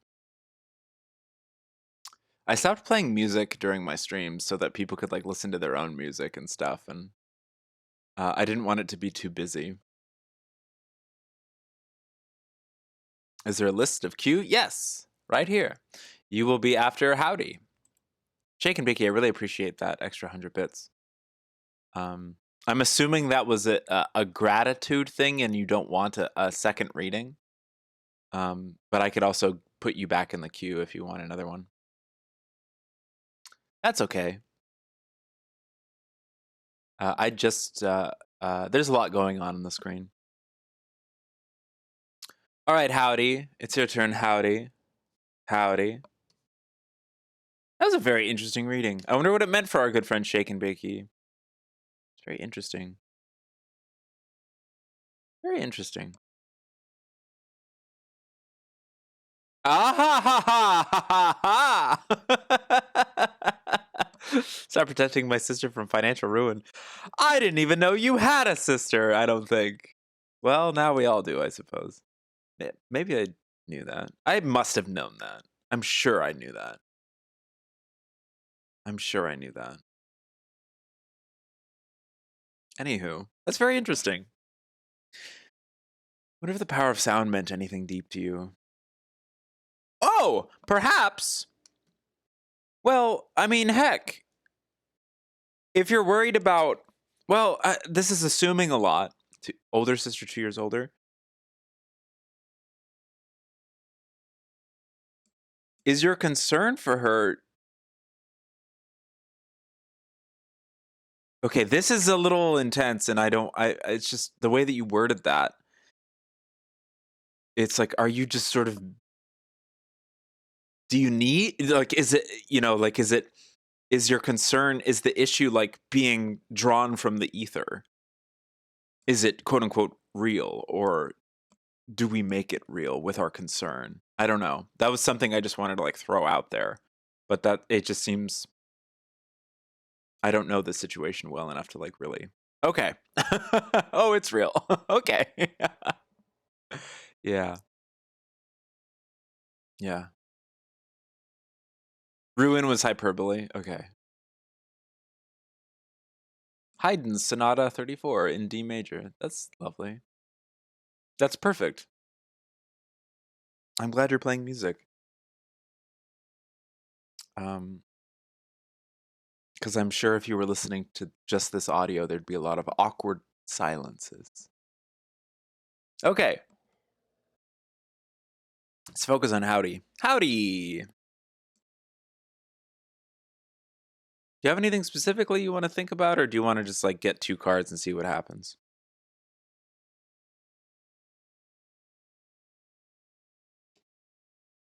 Well, howdy, partner.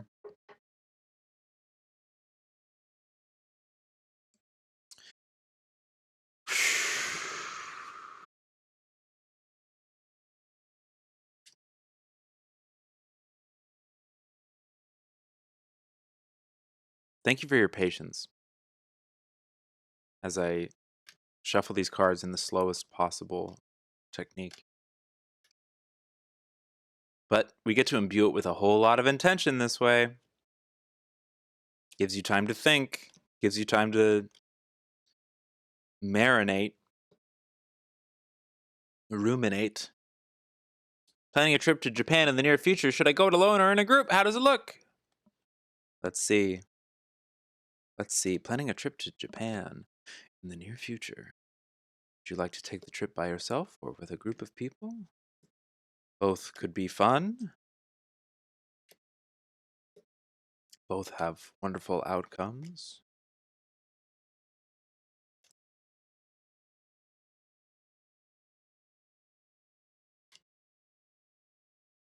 Interesting. Do you speak Japanese? Because immediately something that crossed my mind was you can also make friends there. But I don't know if that's something that you resonate with. I get real shy.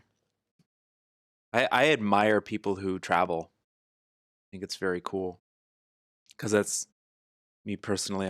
I've found that like I have to sort of be like have my arm twisted in order to like go on a big journey like that. I think that's very cool.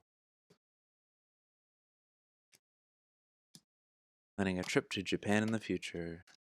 Do you go it alone? Do you take a group? What's going on there? How's this trip gonna feel? How's it gonna look? Beautiful.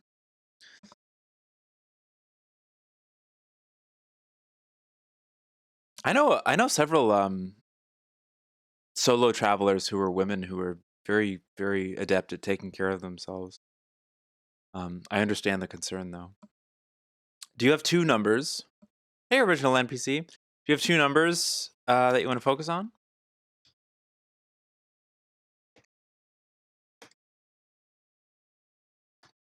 If not, I will pick them for you.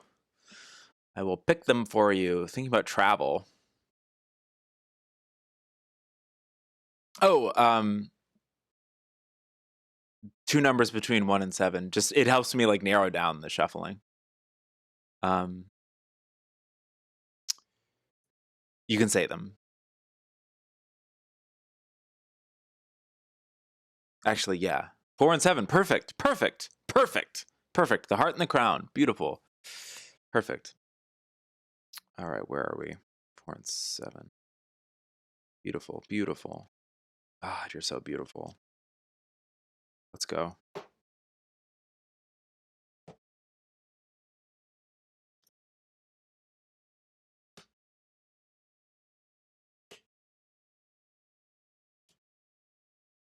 It's cute.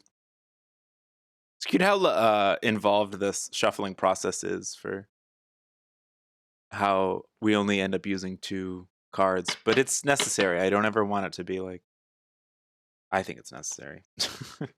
And since I believe it's necessary, therefore it is necessary. How it works, baby.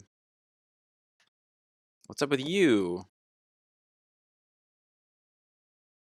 Here we go. Whew.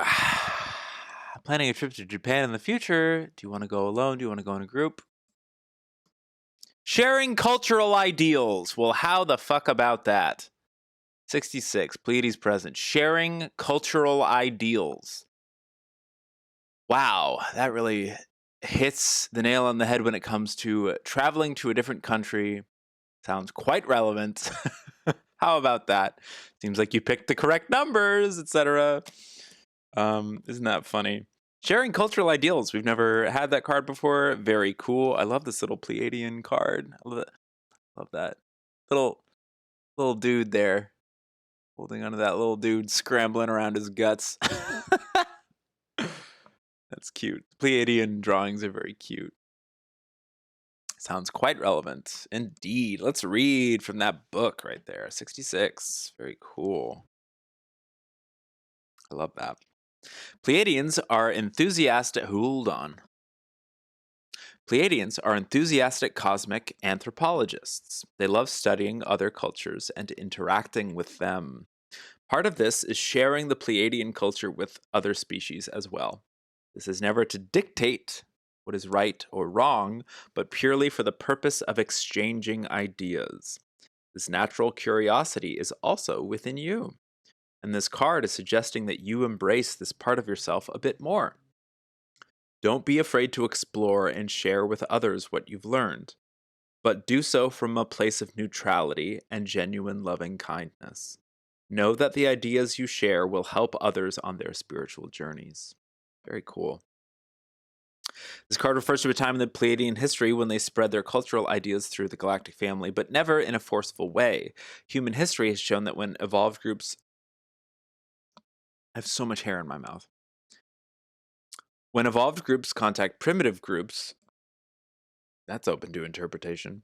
It's talking about colonialism, such as the Spaniards and the native people of Mexico. There is a tendency to conquer and wipe out the established indigenous culture. This issue is an important one for humans to heal because once humans move out into space, that type of behavior will not be compatible with the galactic community's protocols. An essential step in human evolution is to allow everyone to embrace their own culture and beliefs and to celebrate that diversity. If you pulled this card, it can mean many different things, depending on many different things. It may mean yes, yes, yes, yes, yes, celebrating diversity, serving as a teacher for awakening planetary species. As a human now, you serve perhaps you serve the function of bringing together different peoples and sharing ideas with no judgment or forcing of beliefs. It could also mean the opposite. Maybe it's a warning to stop trying to push your beliefs on other people. Maybe someone is doing that to you. You know, I didn't need to read the commentary because that kind of went off on a bunch of different things. I think that just the channeled message was enough. We're right there, sharing cultural ideals. This doesn't necessarily, I don't know if you're intuitively getting a sort of like coin flip of, oh, I want to go by myself or I want to go with other people. But this is certainly helping shape that experience, I think. What's the other card?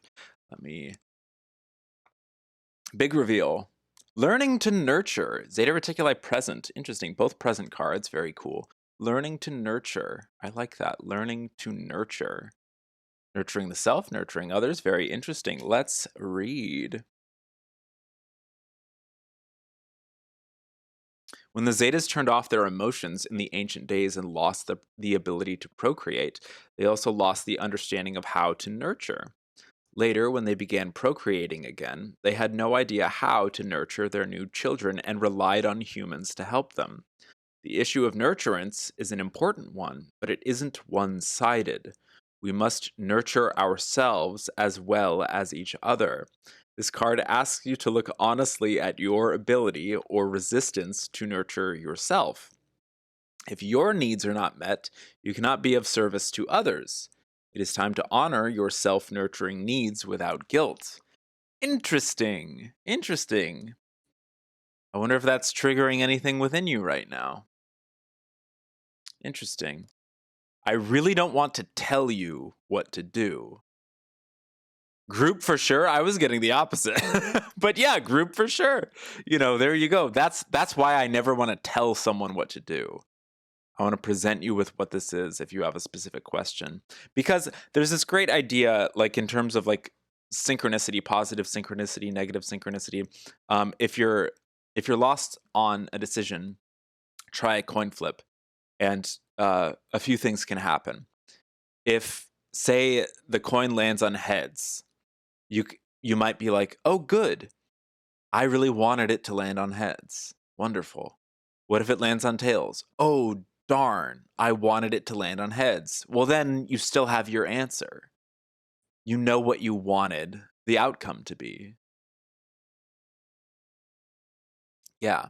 That's just something to mull around. Yeah. When it comes to like an A or a B decision making process, I think both of these things very strongly talked about the idea of travel or nurturing oneself, nurturing others. That dichotomy. When you travel, are you the director of the group? Like, do you create the itinerary? Do you feel like you are taking care of the group? Is that I should do the one that gives me less anxiety? Sure. That's a great interpretation. Yeah, what do you really want out of a coin flip? Exactly. Like, oh, I can't make a decision out of which of these I prefer. And then feeling whatever it lands on, it's like, oh, I kind of wish it was the other one. Well, then you know. And you can still choose to embark on the one that you maybe preferred less, but just understanding that honesty that comes with knowing intuitively like which one you may or may not have preferred. And sometimes like discomfort is helpful for growth and change. So it's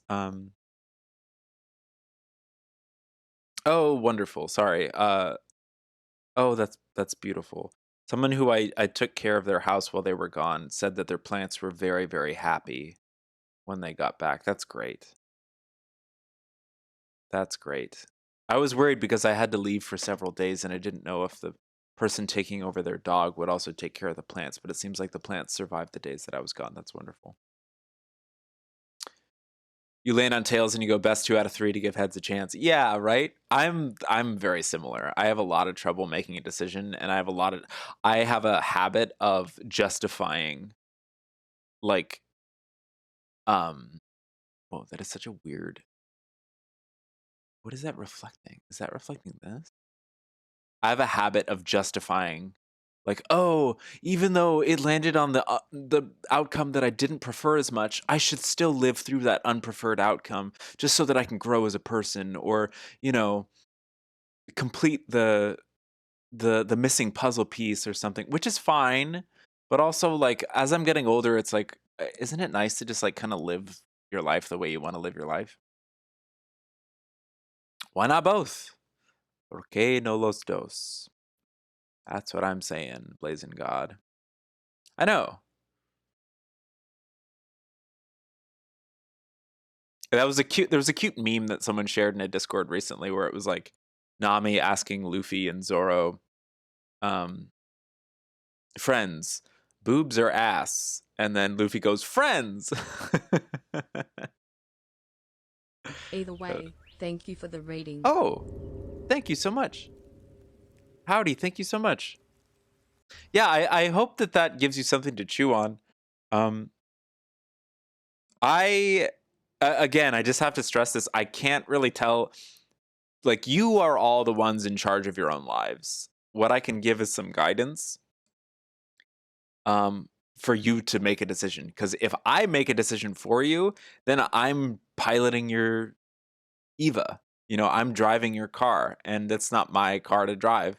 And especially if something bad happens, or something that you perceive as bad, then who gets blamed for it? Despite it being like your life, etc. That's all you asked for. Howdy, thank you so much. Thank you so much for those 100 bits and providing us with your very like peaceful energy. I love your energy every time you're in here. You're a very, very kind person. Okay, shall we go to Blazing God?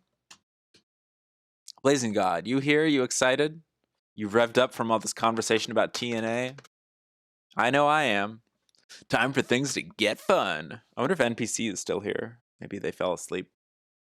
I like to take my time so that I can be in service of people. In service to people? Okay. Very interesting. Time for things to get fun. What was that thing I kept singing with Shake? Like, feel it in your soul.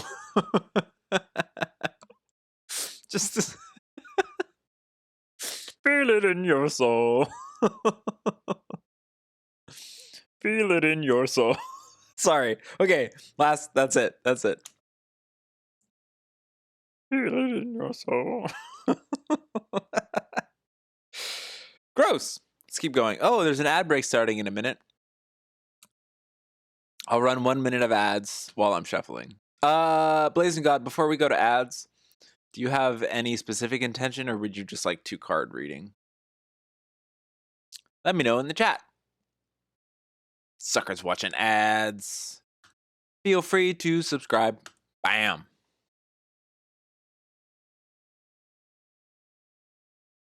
That's a long one. It's a 3-minute ad break. It's a big one. Big one for old Pander Sarah. My numbers are low this month because I have been house sitting a lot and having to go away, so I'm missing my Thursday streams.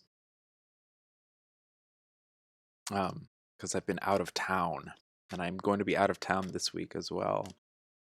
So I gotta feel it in my soul to run 3 minutes of ads every now and then.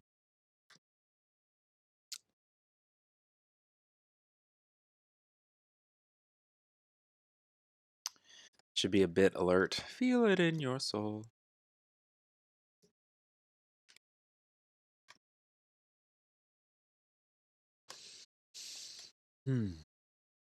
Oh, Burrito's back. Welcome back, Burrito.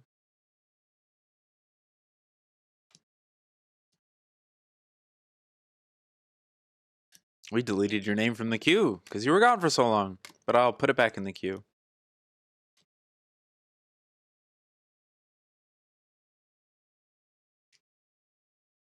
Know my soul's birth, origin, and the cosmic scale of the universe, and learned this in the last few months. My question for the cards is, does this affect my lifelong dream I have been chasing in the way of career choice, and does it need to change?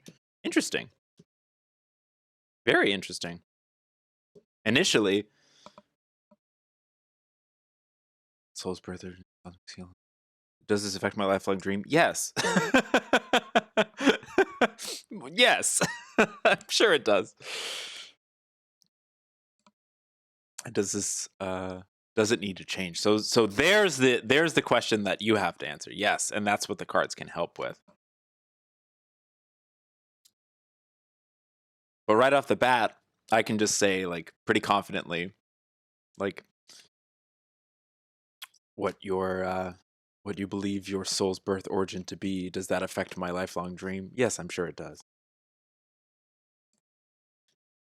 In some way, it may not be like immediately apparent, but yes. I just felt like sort of like a Bashar energy coming through there, like Ssani, just like the directness of just like, yes. Yes.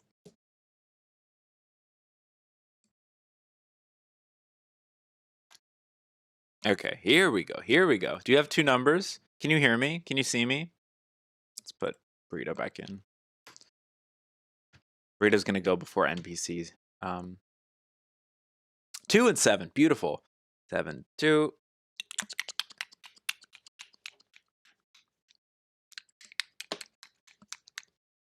Let's effing go.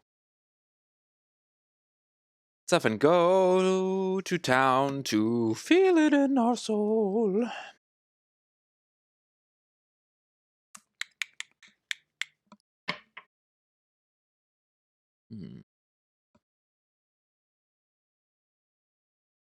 Learned this in the last stream. I'm very curious as to what that says, but we can explore that as we flip the cards and so forth.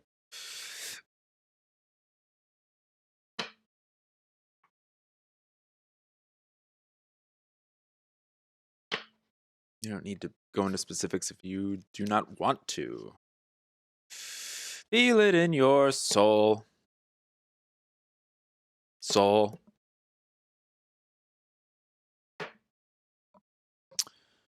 I know my soul's birth, origin, and the cosmic scale of the universe, and learned this in the last few months. My question for the cards is, does this affect my lifelong dream I have been chasing in the way of career choice, and does it need to change? Sirius, coming full circle. Bwah. Bwah. What's up, Goose? Coming full circle. Sirius present card. Bwah. What's up, CD Ramatron? These are the cards I've been posting about on Blue Sky. These are not tarot cards. These are Galactic Heritage cards. But they're, used as a... that's okay. That's okay. It's like... I call them Space Tarot. I call them Space Tarot. They deal with... what a card to get. Coming full circle. Beautiful. Exactly. Look at that. Just that phrase itself. Not even needing to... I'm going to read from the book because I need to learn more. But... God. Immediately. Coming full circle. That's pretty much the energy that you imbued with that intention, I would say. 60. In the ancient days, the Syrians placed codes within our DNA to help us evolve when the time was right. That time is now. Humankind is awakening as the Syrians had hoped. Their task has come full circle. If you pulled this card, then you have a connection to that ancient Syrian past, and because of humankind's awakening, you have recently completed a karmic pattern held for thousands of years. Sheesh. That sounds like what you were saying. You may feel subtle energies of completion, or you may feel nothing at all. But if you have any guilt about things left undone in the ancient past, it is no longer necessary to hold that pattern any longer. Yeah, the commentary. Committed to long-term goals. And we had long-term goals as one of our community cards earlier this morning. And completed most of them. When we complete goals or complete a cycle, we come full circle and are ready to start a new cycle of learning. If this card comes up in your reading, it is very possible that you have just completed a cycle of learning and are ready to start a new one. If you feel this is not true and that you are currently stuck in a situation, then you can interpret this to mean that with all the work or avoidance you have done regarding an issue, you are coming full circle around to confront it again, giving you an opportunity to transform it once and for all. This is a powerful place to be, and when this card comes up, it usually means you are poised for a powerful transformation in your life circumstances. Look to the other cards for further clarification. If you are contemplating a serious decision in life and you feel that you have completed your past lessons, then this is a great time to take that leap of faith into the unknown and begin a new cycle of learning and growth. Coming full circle. Look at that. Bam. Sheesh. MF and sheesh. Feel it in your soul. What a silly day. What's the next one? I'm very excited. Very excited, Blazing God, to see this next one. Shakal! Oh, it's upside down. Spiritual commitment, Vega future. Well, how about that? I mean, that's pretty self-explanatory. Spiritual commitment to coming full circle, to embarking on a new circle, or a new revolution around the circle. Spiritual commitment. How about that? God, that just really feels like it slams the nail right on the noodle. I'm feeling that in my soul.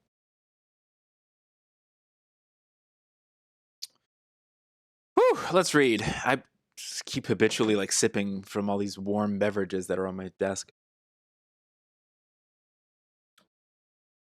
Uh-oh. The smoothie has turned. Spiritual commitment. Let's find it. 72. Aha! Spiritual commitment future Vega card. Interesting. In modern times, very often we only make a spiritual commitment when we are in pain. When the pain goes away, we become busy with the distractions of life and no longer remember our commitment. We were talking about this earlier. We were talking about transactional prayer. How about that? The Vegans never lost their spiritual commitments and wove them into their everyday lives in so many enriching ways. This card asks you to look honestly at your spiritual commitments. How can you strengthen them no matter whether you are feeling pain or joy? Go deep within and find the longing to be one with the universe.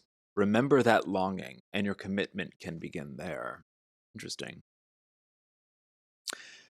This acknowledges the immense self-discipline of the Vegan mystics of ancient times. Through their dedication and spiritual practices, they gave many gifts to their descendants, including the mystical schools of Earth. This card points to the truth that spiritual evolution cannot take place without a commitment. This may be a commitment to a specific practice, such as yoga or meditation, or it may mean a commitment to becoming the clearest and most balanced human being you can become, and taking the actions needed to do so. Yes. Yes, most likely this card is reminding you to stay focused and committed on your spiritual path, even when it is not convenient or enjoyable to do so. Those are the times when growth is the most pronounced.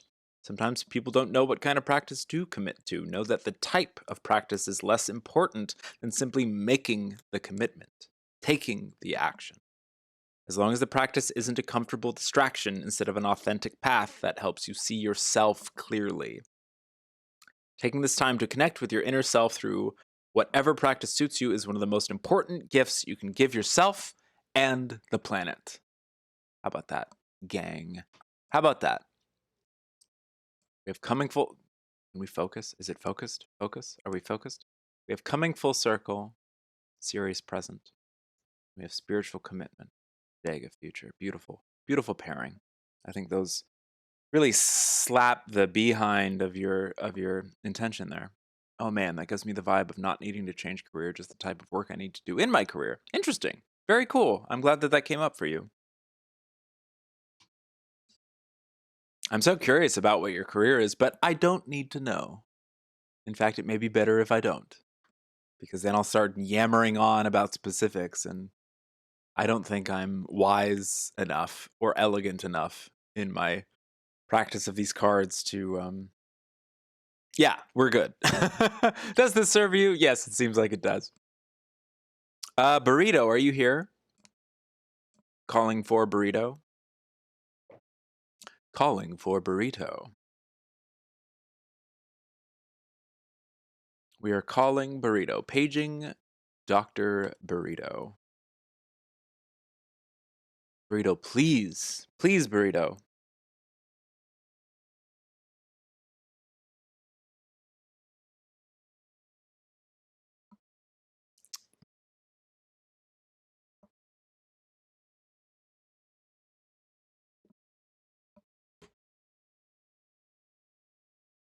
Was it? I think it was their first time in here.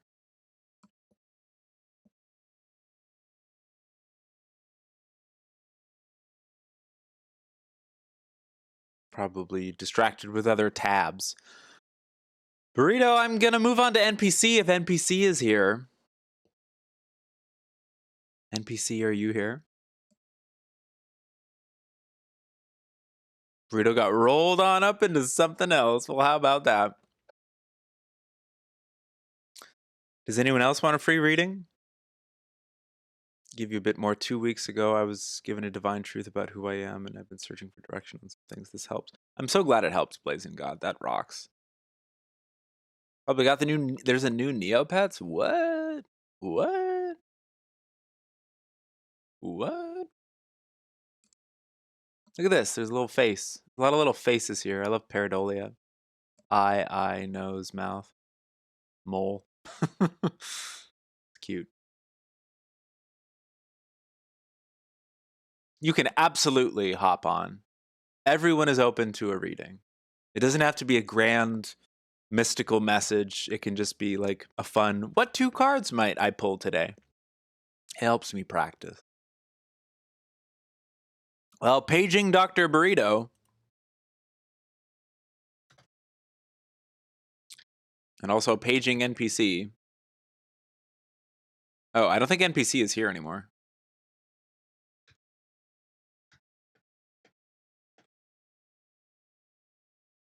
Okay, well, this is something I'm going to have to get used to.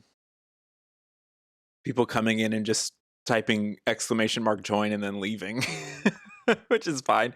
No, who wants to stick around for someone else's reading, you know? Who has the time to not wait patiently? Or you get what I mean. You're currently cleaning your old house that you're moving out of. You already cleansed the energy a few weeks ago, but you feel like there's something else I need to do. Well, interesting. Maybe we'll shine a little spotlight. Maybe we'll bring a little clarity to that. Maybe we'll bring a little bit of clarity to that.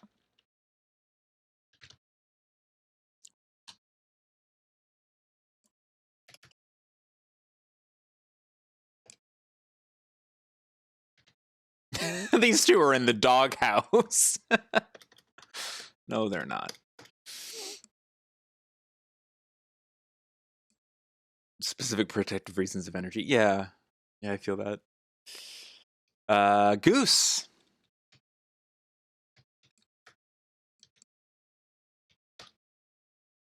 Lots of bad memories here in this house. Interesting.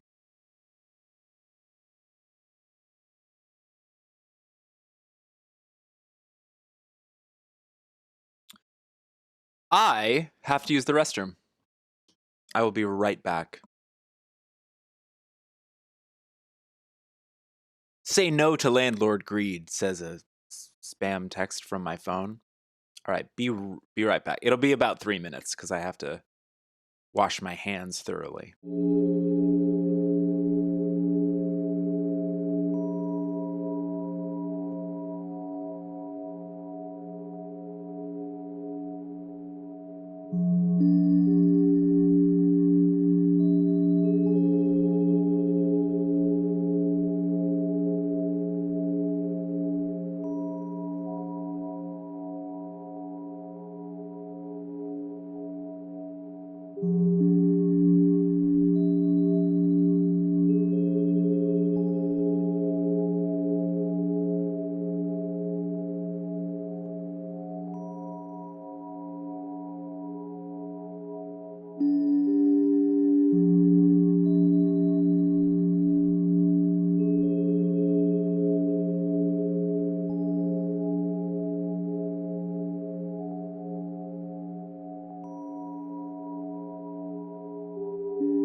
Hello.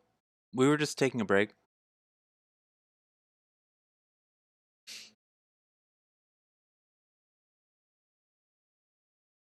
Plant Danny. We've got Plant Danny. Hey, Penjies. Hi, CJ. Hi, Chuck. Hi, Void. Hi, everyone. Okay, hello. What gives? What just I used the restroom for 3 minutes and suddenly it's a deluge of friends. Hello, everybody. I kind of want to get more coffee, but I'm afraid I'm gonna talk too fast.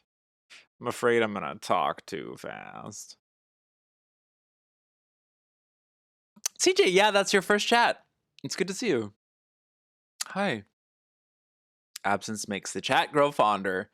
Well, how do you guys feel about me running into the kitchen and grabbing a little more coffee to put in my Locky 2 mug? How do you guys feel about that? Is that fucked up? Is that totally fucked up? Right. I'll be right back. I just said I'd be right back, but no more ads. Don't worry. You just get to listen to the menu music and big chat.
It's interesting. The living room is set up with a bunch of chairs. It looks like there's like a book club that's about to meet there. Can't tell what's happening in this house. Very interesting. What do we have up? Plant Danny. Plant Danny. Sip. Plant Danny. Oh, Plant Danny. Cleansing her house. A lot of stuff happened in that house. Ah. A lot of stuff happened in that house. Let's shuffle.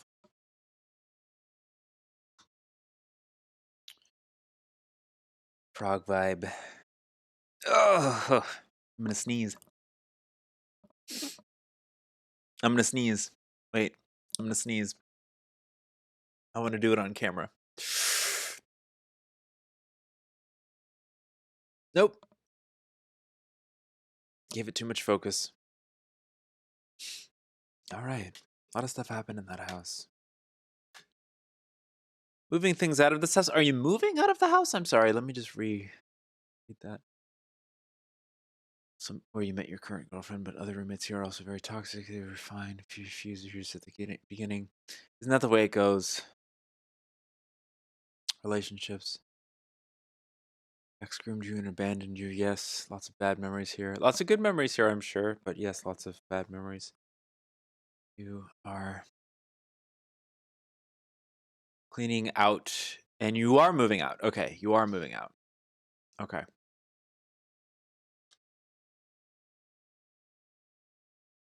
Okay. Cleaning out a house that you've experienced so many things in. You're moving out of that house. Moving onward.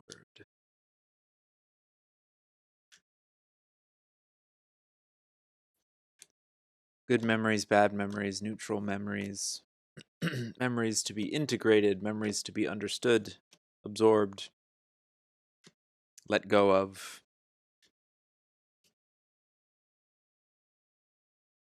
Memories to let go. I guess I don't need to end the sentence with a preposition.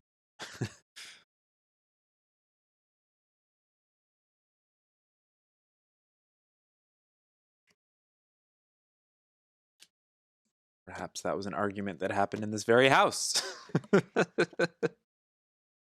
Perhaps that's symbolic of such a tiff.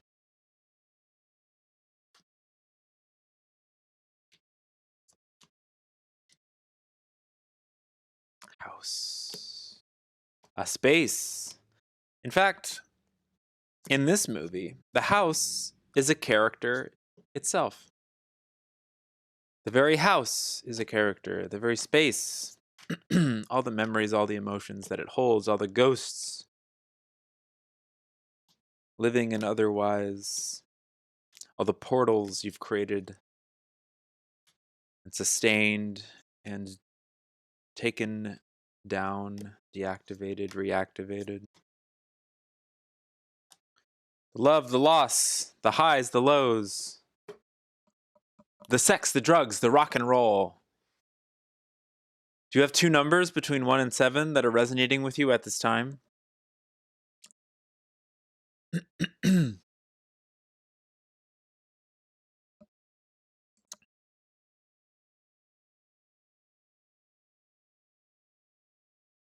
Did I lose everyone again when I went to get coffee? What is going on with my internet? Is it the dang Men in Black again? I tell you. Hello to you? 1 and also 7. Beautiful, beautiful, beautiful bookends. Root and the crown. Beginnings and endings. Plant Danny.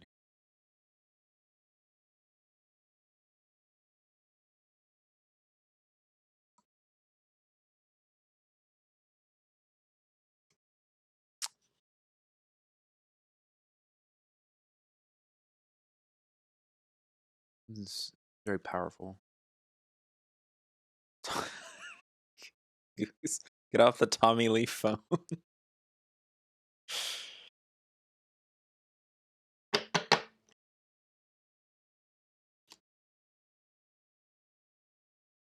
Ooh, okay. Actually, you were struggling to get out of there. So were you. Okay.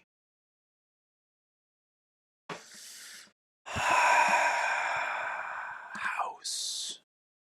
Cosmic midwifery.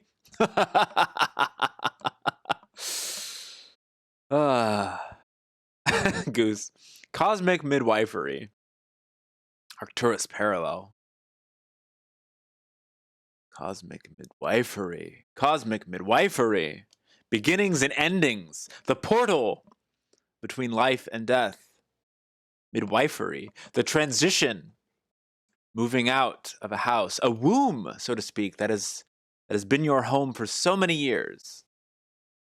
Of course, the Arcturus parallel energy is that of unconditional love. Always sustaining, always fueling, always driving, always present. Cosmic midwifery. This makes a tremendous amount of sense to me in this moment of transition for you. The womb of the house.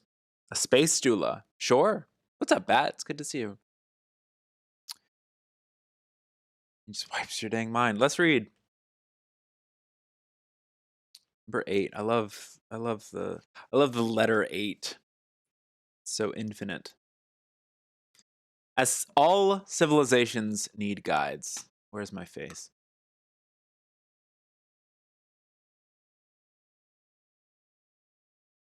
Benevolent Bene Gesserit, yeah. All civilizations need guides, seen and unseen, that help them grow. The Arcturus energy has guided humanity from a place of compassion and unconditional love since its inception. It plays the role of a cosmic midwife, assisting us through birth and death in the physical reality. This energy also helps us through major life transitions. You've pulled this card because you have a connection to the Arcturus energy in this life or another. That energy is working with you again. You reconnect, visualize a bright orange star, and breathe in its energy directly to your heart. That's cool that it gave you a little meditation there at the end. Very interesting. It's right there. I bet. I bet. I want to skim through the commentary just to see if there's anything else that kind of touches. I mean, this is so on the nose. I love it when these readings are so on the nose. It's really exciting. Okay. As stated above, the Arcturus energy has a profound and all-pervasive relationship with human reality. One of the services it provides has to do with the two most sacred life transitions, birth and death. The Arcturus energy, which energetically resonates as the energy of our higher selves or our integrated essence, serves as a midwife for us when we are born and when we pass from this physical world. You could say that the white light seen in near-death experiences and during birth, if we could only remember, is the energy of Arcturus, or our pure essence. This doesn't mean that the star Arcturus or something to do with terrestrials. What is that sentence? Is that a typo? This doesn't mean the star Arcturus or something to do with extraterrestrials. This is a pure archetypal resonance that is equated with the star Arcturus in the cosmology given by the channeled entity. This energy can be felt by focusing on the star Arcturus in the meditation. Cool. Okay, cool. Yeah, so transitions, birth and death, etc. Does the death come with that book? Yes. Yes. It's like a little box. It's nice. It's a little box, and it all fits in this nice little box. It's very helpful. I like to call it space tarot, but it's really more than that. This is the modality that I resonate with. I love this. But wowee, what a cool first card to pull for. I love boxes. I love boxes.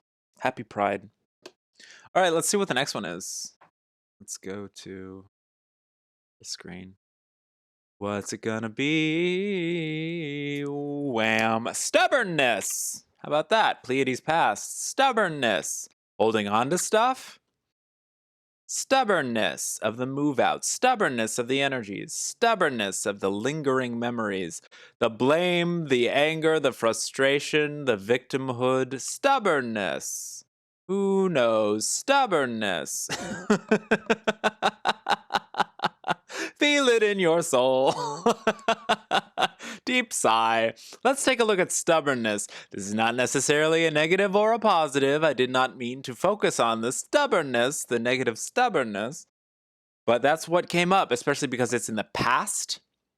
So as we repeat sometimes on here, there's 4 suits of these cards. There is parallel, and then there's past, present, and future.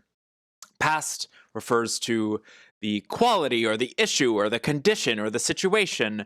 The present is the acknowledgement of that quality, the acknowledgement of the issue, the characteristic, the situation. And then future is, how did we integrate that? How did we absorb that? How did we move forward? How were we able to transcend seeing those qualities or characteristics as a problem to be dealt with? And then parallel is just kind of floating above all of it. Parallel is just like, what's up? We're always here, whether you think we are or not. Stubbornness, Pleiades past. So initially, I'm gonna sneeze. God, stubbornness. This hair is being stubborn. It keeps getting into my mouth and my nose and all my face holes. Stubbornness. I just like saying it that way. Stubbornness. 40. Has it been a process to move out? That goes without saying. That's like asking, is the sky green? You know what I'm saying? It's blue? What is the most stubborn movie? Is that a riddle? This message relates to having a fixed idea of how things should be. Oh my god. Stubbornness. I'm feeling it in my nostrils. This message relates to having a fixed idea of how things should be and trying to force reality to fit that picture. This was a strong trait in the ancient Pleiadian culture, which created many problems for their civilization. Some of us still carry this habitual pattern. Take a look at the situation you want changed. Be honest and see if you are trying to force a reality that doesn't exist in the now. Be truthful. In order to make a change, we must first fully accept and relax with the situation as it is. Only then will things change in a natural way. Immediately, I thought of the bad memories that you brought up, and it's like, are they persisting in a way that is unnecessary? But that's very personal, and that's for you to decide. It's not for me to talk about. This card also represents one of the most painful lessons of the Pleiadians from this era. When the species was very young, they were very idealistic, much like the teenagers of today. They had a view of how reality should be, and they sought to force this vision on others.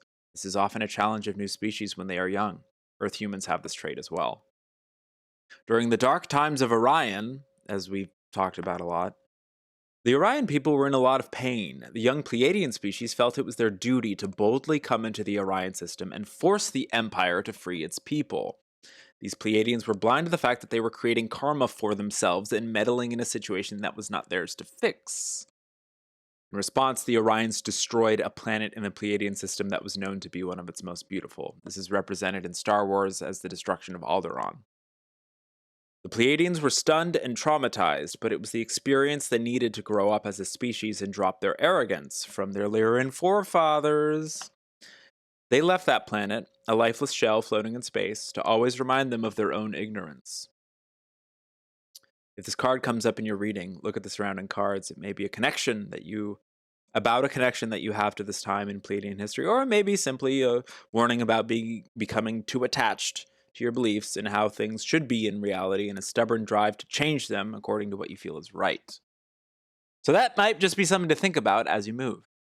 This, I think, very unconditionally, lovingly addresses the transition of moving out of a house, cleansing the space, cleansing yourself of the events that occurred in the space, and maybe acknowledging the stubbornness that some of those memories and energies may have. Like, why are they clinging? Why are they still there? Why are we holding on to them? It's up to you to answer those questions. Stubbornness. It's just fun to say. I have to blow my nose again. I'm so sorry. I'll just 1 second. Just 2 seconds. Please don't everyone go away when I switch it to the screen.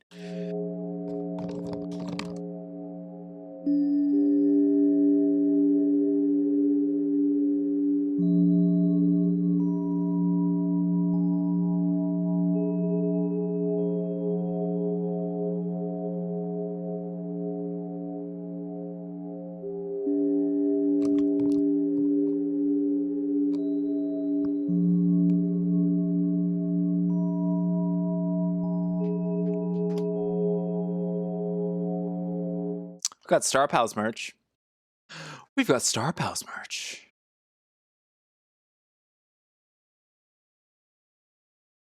It's fun. I need to order some Star Pals merch so that I can rep it on screen and out in the world. Do we? Hello. Oh, well, that's okay.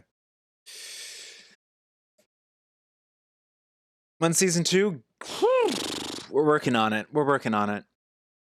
I've become very busy with jobs, and animation takes a great deal of like sitting down and not doing anything for like weeks at a time.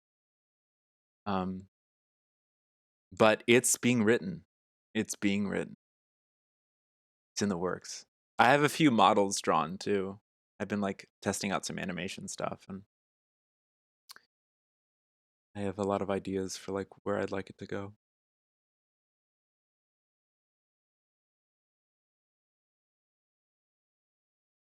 That's right. God, that's such a good email. Okay. Does this serve you? Whoa. How's that for some exposure? When the venue says you'll be paid an exposure. Ready to watch the whole thing live again? We did a viewing in March, which was fun because some people wanted me to do like commentary. So we watched through it all, and then we watched through it again, and I would like pause it and talk about certain things. The whole thing, it took about like 3 hours, but it was really, really fun. It serves you all right. Let's go. Let's go, Plant Danny. God. So much love to you. So much love to you and everyone in your life as you move through this transition. There is a VOD. I saved the VOD. Yeah. Yeah, you need that DVD commentary. Yeah. And the commentary changes every time I review it. It was a really good viewing because I had been feeling a little insecure and I was like, oh, am I crazy? And then it was like, well, yes, but you also make it work. So when I rewatched it, I was like so proud of all the 6 episodes. And I just felt like all of it made so much sense. Like every moment of it was like, I understand now why I put that in there. Like, certain things I didn't even understand at the time that I made it. It took me like 4 years to understand why I wrote a line or something. And it was like, whoa, okay. So that was really satisfying. And I got to like live through that in real time. Yeah, I should upload that VOD to YouTube, I think. Maybe like, yeah.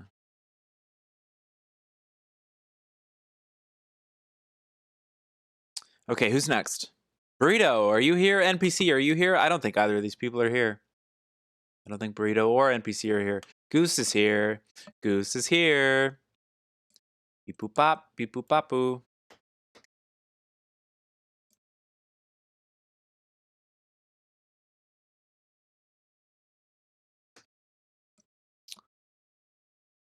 It's my matrix. That's funny. That's a fun thing to think about. And there's been weekend and Bernie'sing Steve Jobs, which means when she says I've been busy with jobs. Yeah, I've been propping up the corpse of the Apple man. Propping up the corpse of the Apple man, which is the chapter of the new folklore book I'm writing.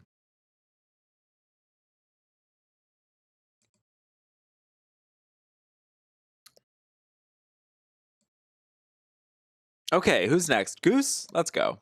Goose, do you have anything specific you want to focus on, or do you just want to have a little reading? God, okay, this is weird now. It's gonna be weird, I guess. It's gonna be weird. Was Justin Timberlake in the news? Somebody said that this morning, and I didn't know what was going on. I don't know. Does it matter?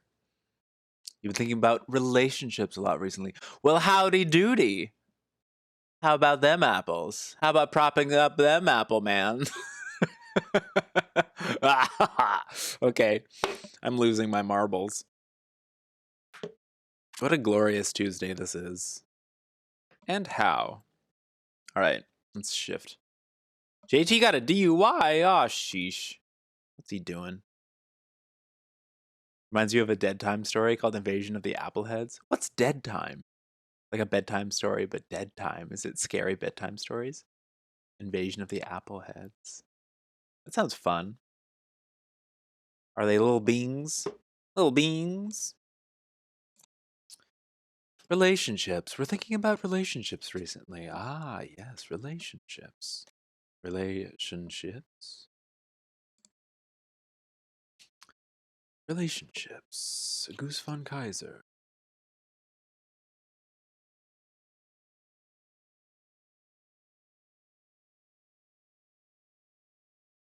Man of the Woods, send him to the bottle.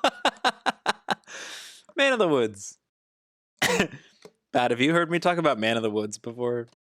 I don't think I've ever heard the entire album, but I used to work in the arts district downtown, and when that album came out, like they like wheat pasted posters of that like all around, and it was just so fun. Like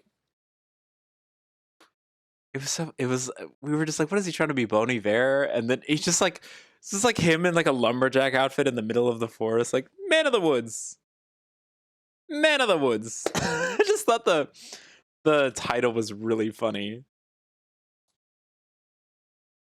Like it just felt very funny to us at the time. Man of the woods sent him to the bottle. Goose, I hope we can bring some of the joviality that we feel about Man of the Woods to your relationship reading right now. Because as we shuffle, we are imbuing these cards with the energies. Oh, it's like Goosebumps. That's cool. Yeah, Bat. That's that.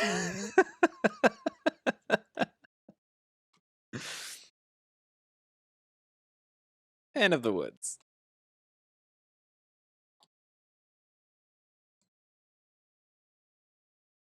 I bring that album up a lot on this stream, I feel like, even though I've never listened to it. Man of the Apple. Tommy Lee Jones. Man of the Woods. Tommy Lee Phones. Interesting, interesting, interesting. Do you want to come out, little one? No, you want to stay there? I'm going to bring you out as a gift. You're going to be an extra one.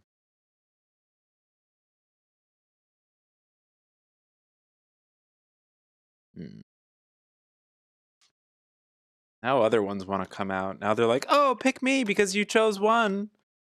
Pick me, pick me. Wait, that's interesting. We still ended on an... This is interesting. All right, do you have two numbers? Do you have two numbers, one between 1 and 7, that you want to focus on? Oh, Lord in heaven. What's up, Skull? Skull says, good day to everyone. Hello to you. 4 and 3, awesome. Those are I think, perfect numbers. 4 and 3. In terms of the chakras. 4 being the heart, 3 being the solar plexus.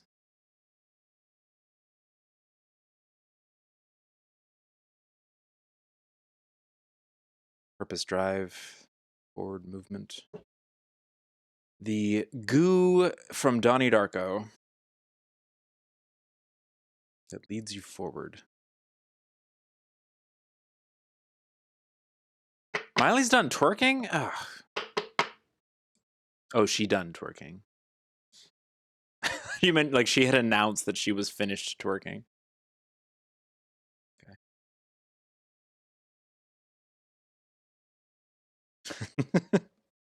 No more for me, says Cyrus.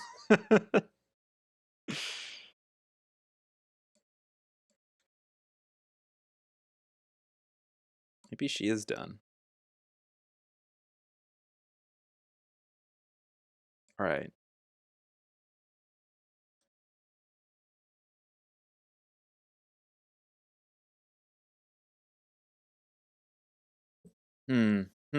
Okay. I'm using the card that flew out, and then I'm using a card that came from this shuffle. Leaving it all behind. Yes. Where were they going without ever knowing the name? Progressive Desires. Progressive Desires. That's the card that jumped out. Progressive Desires. Been thinking about relationships, Goose. Progressive Desires. My ears suddenly started ringing. How about that? We're hitting on something here. We're hitting on something very significant here. Progressive Desires. It's an Earth Present card. First to the paradigm shift towards the future, the progressive desires away from conservative attachments. How about that? How about that?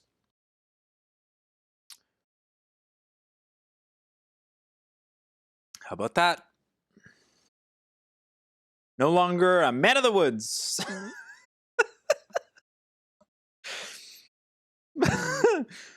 52. But a man of the people. During a time of transformation, it is common to feel a great excitement and a desire.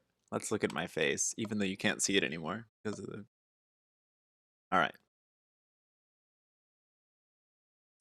I don't know what it means, but said out loud, oh, I hate it. Yes. Yes, I understand. During a time of transformation, it is common to feel a great excitement and a desire to make sweeping change very quickly. However, because there are many people who fear change, it is prudent to make change that is slow and steady instead of rushing things. In this way, those who cling to the old will not get spooked and obstruct the natural process of transformation. Take an honest look at your life and see where you are either moving too fast or resisting change. Seek the middle road. As you do this, you assist the earth to transform itself with grace and ease. G2, Earth present. Progressive desires. Whew!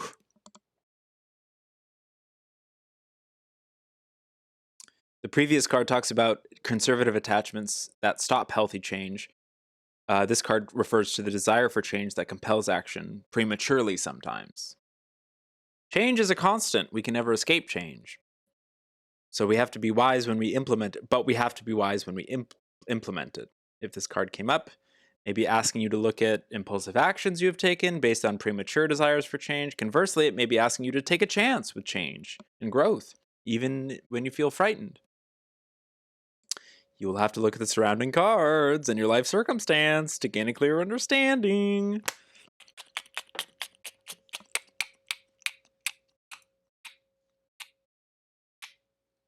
Way showing. Well, how about that? This sure is this way showing. Serious future. Way showing. Whabam! I love this deck because it doesn't help anyone with anything.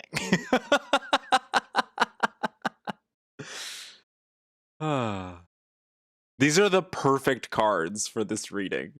Perfect. But I think what we all want is like a, am I going to meet my wife at the baseball game? You know, kind of thing. And it's like, there are progressive desires and there will be a way showing. You know, and it's up to you. It's your path. I love this. Serious future, interesting. Let's we've gotten way showing before in terms of like mentorship and teacherhood, but in terms of romantic, is that what you're talking about when you say relationship? Romantic? Talking about romance? Impulsive change, like telling everyone I knew that I'm polyamorous now when no, I wasn't. I was just dating a polyamorous person. Oh, that's interesting. Do identify with polyamory. And it can be fluid. Sometimes you can be in a polyamorous relationship, and other times you don't have to be. You know, whatever floats your boat in the present moment. Change. Man in the Woods. 95. Feel it in your soul.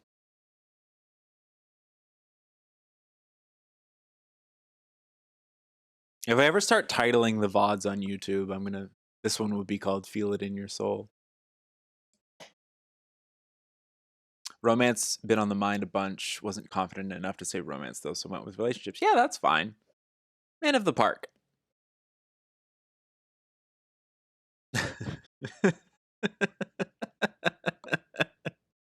That's probably where he took the photo for the album cover. It's like probably like a park, maybe a national park. I don't know.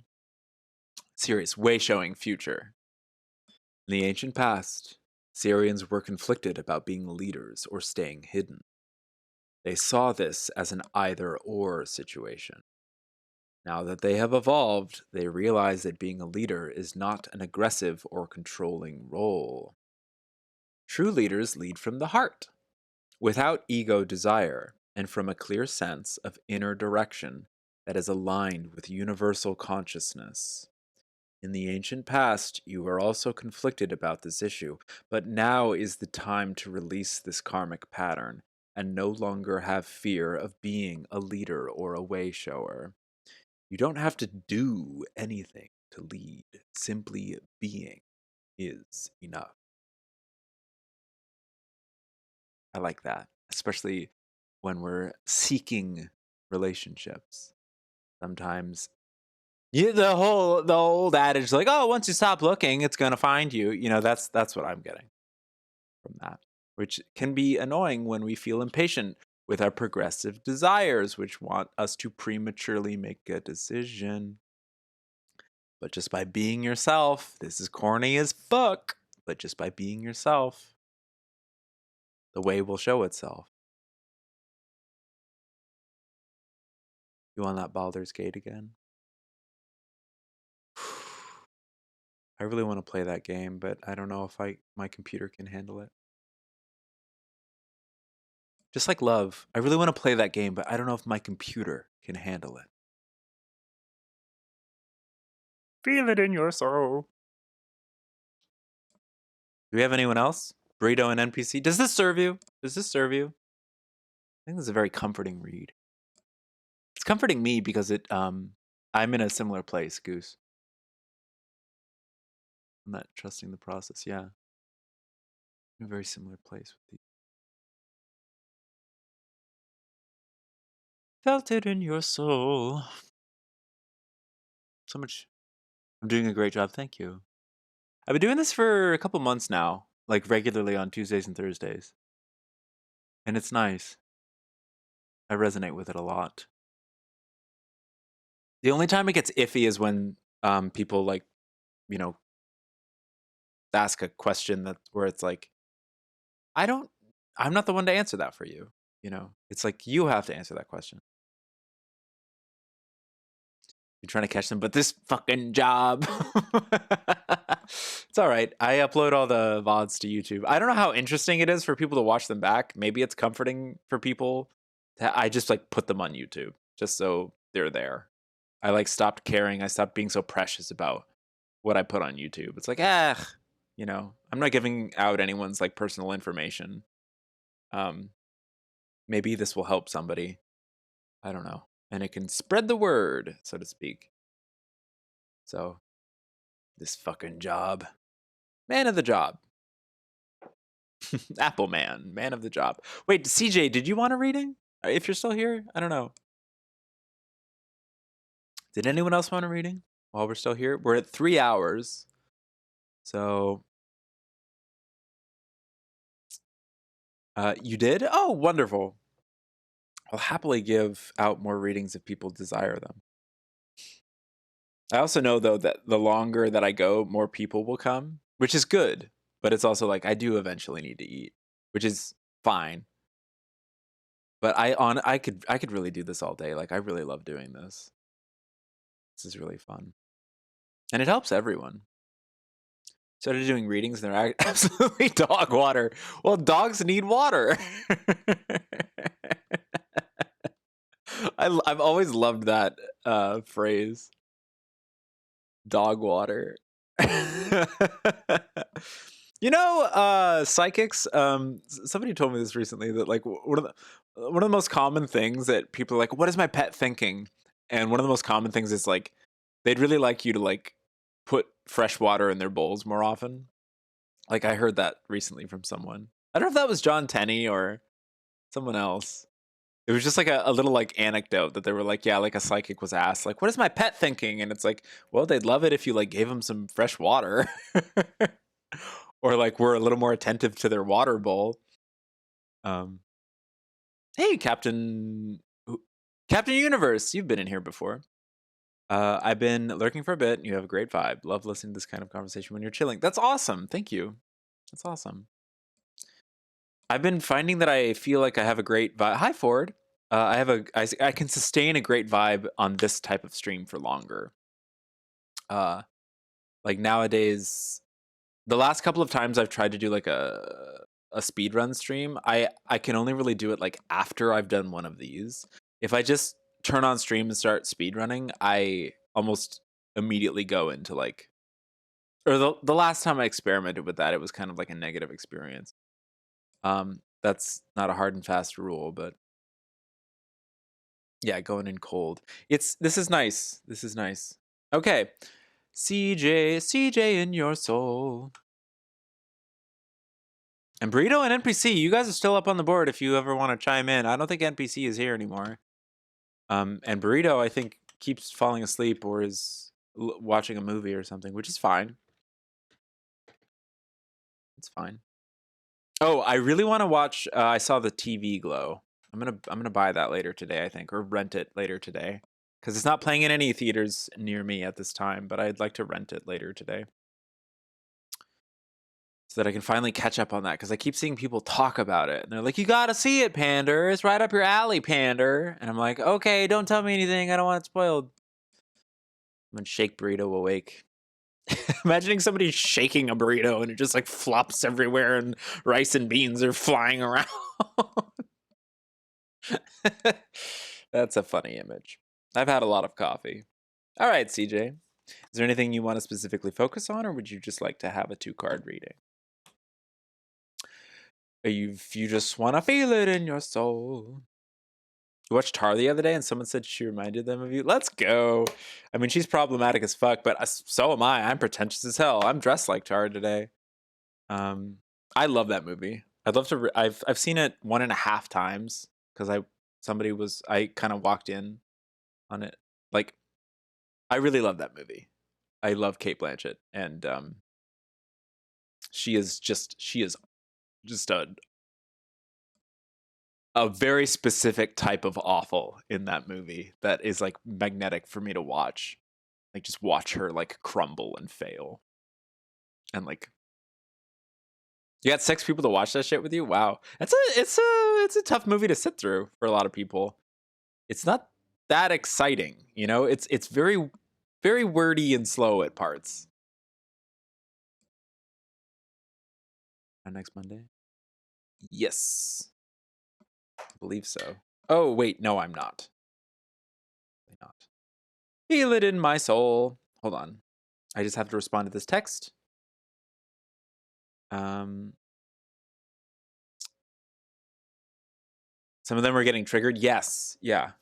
You warm them up with Stalker, the Tarkovsky movie. I also recently saw that for the first time. That's a.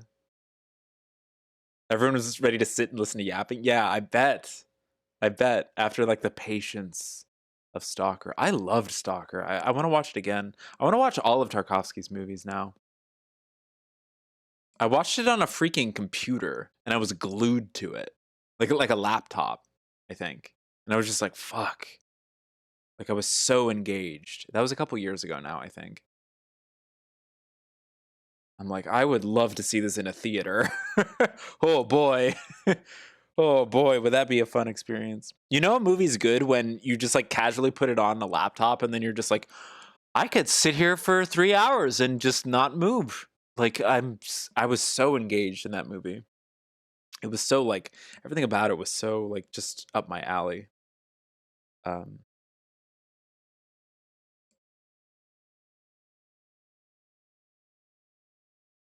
uh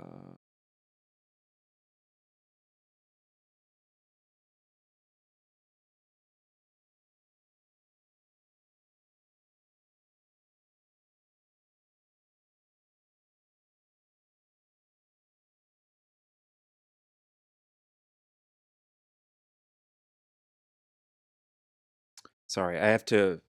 My friend's cat died.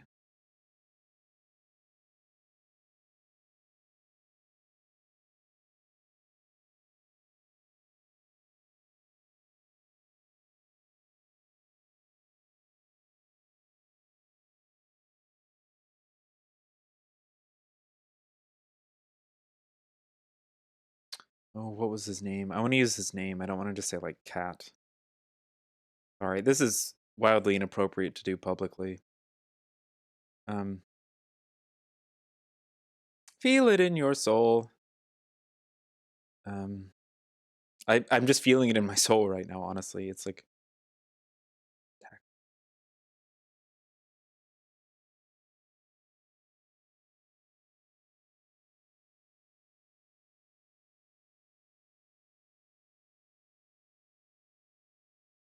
Okay.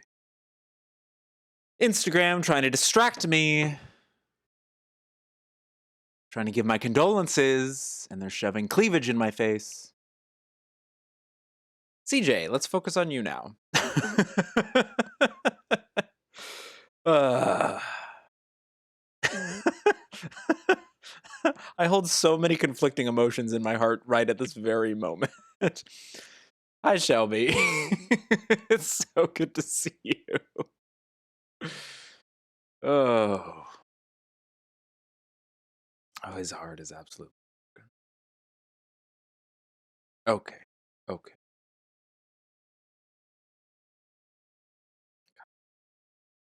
I don't know what happened. I don't know if the cat was sick or if it was sudden. This is a musical partner of mine, and I was just at his apartment a few weeks ago. And I knew nothing of any sort of illness, so maybe it was like maybe I don't know what happened. I don't know if the cat got out and something happened, or I don't know. I don't want to ask. I just know that the cat is no longer with us in that way.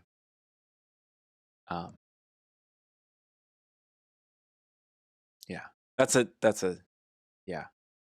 Good morning, Steph. It's good to see you. You woke up so late? It's noon. It's probably later than noon where you are. Yeah. Her name was Taxi. Much love to Taxi. Zone hooked you? What wacky thing will that wacky zone do next? Exactly. I know, it's a cool mystery. Bat, have you ever watched The Leftovers? I'm on my third viewing of The Leftovers right now, and because every time I'm watching it, I get something different out of it. I think it's my favorite show, like, right now it's like my favorite show, but it's just like, holy shit. And every time like it does something that I'm like, oh, I don't like what they're doing here, like within 2 episodes it'll like acknowledge the thing I was uncomfortable with and sort of like transcend it in some way. Like if not in that season, in the next season, it's like, oh, you thought this wasn't good, or you thought this was problematic, like we're very aware. Like the character had to live through that worldview in order to get to this worldview, in order to get to that worldview, in order to. It's just very metaphysical and very interesting. I like it a lot. And I actually won a poster from Shelby's stream. Shelby, I think constantly about the tattoo coupon.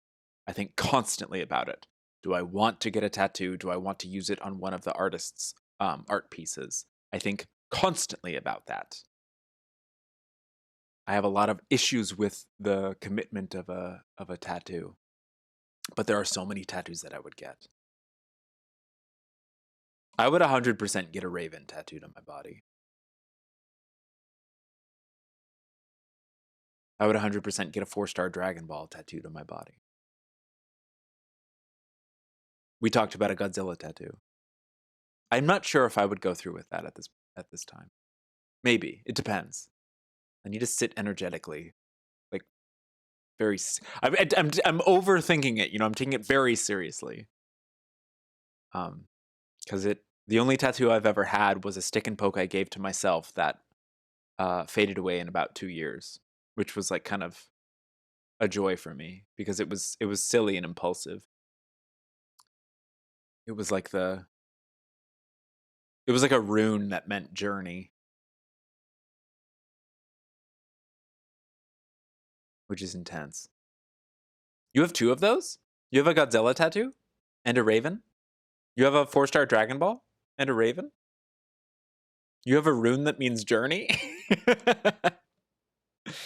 CJ, we're focusing on you. Oh, 2 homemade tattoos? Yeah, for sure. Yeah, stick and pokes were all the rage, I tell you. When I was attending Santa Cruz, and I sat atop my good friend's trailer in the woods, and we listened to music. And I used a sewing needle, and a broken pen. So that's like the ink was just like I just broke a pen, like a ballpoint pen.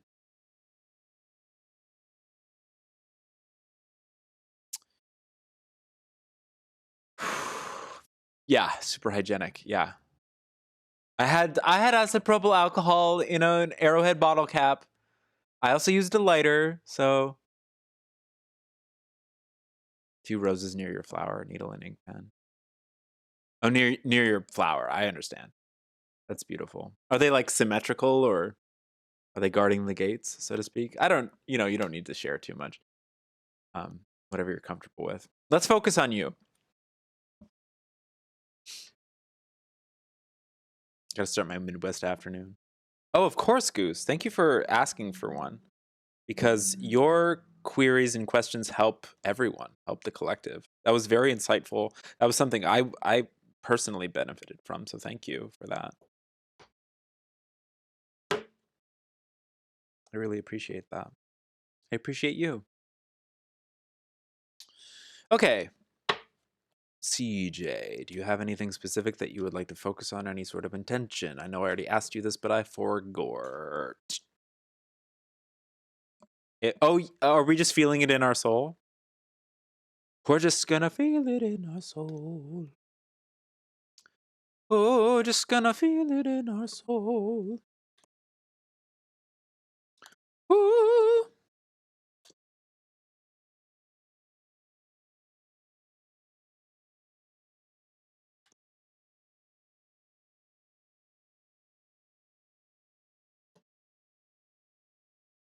Just overall nice. Overalls.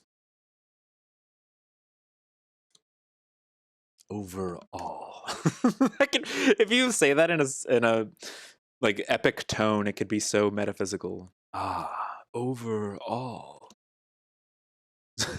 Suspender. Belt loop. Pants. that doesn't quite have the same metaphorical ring to it, does it? Short pants. Pants really only has one meaning. I was thinking about that. Pants. No, it doesn't. Pants. Like breath. Being short of breath. Pants. I want to get 5-pointed red star in the lesbian spot. Let's go.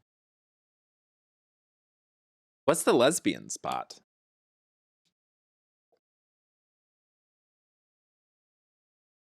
Five-pointed red star.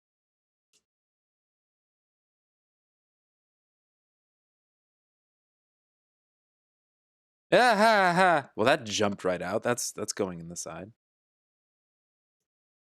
Feel it in my soul. Where's the lesbian spot? Is that a bar? I immediately went to armpits. That'd be a sensitive area to get a tattoo.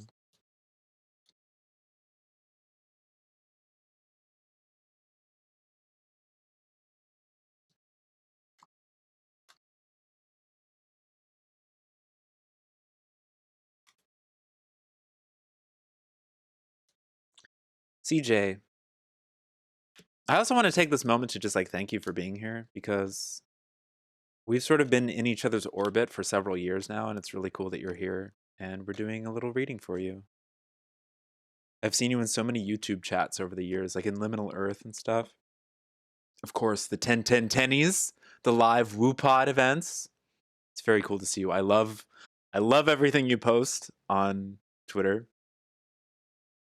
You just seem like a very cool person, and I like your art a lot. Do you have two numbers in between 1 and 7? Including 1, 7.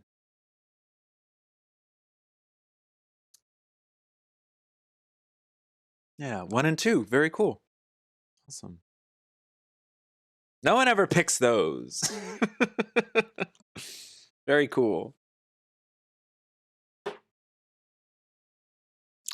Curses, this is all anyone ever asks me. You buffoon, stop. You carpetbagger, stop. I'll give you what's for. Did you hear that, the sneak? I said I'd go and give him what's for. Now go and steal me fresh jam. Anyone remember Homestar Runner? How do you manage the telegramophone whilst wearing gentleman's sport gloves? Curses, this is all anyone ever asks me. The lesbian spot is wherever I happen to be. Let's fucking go. That's hot. My birthday is 11/20. Very cool. 1 and 2. Very cool.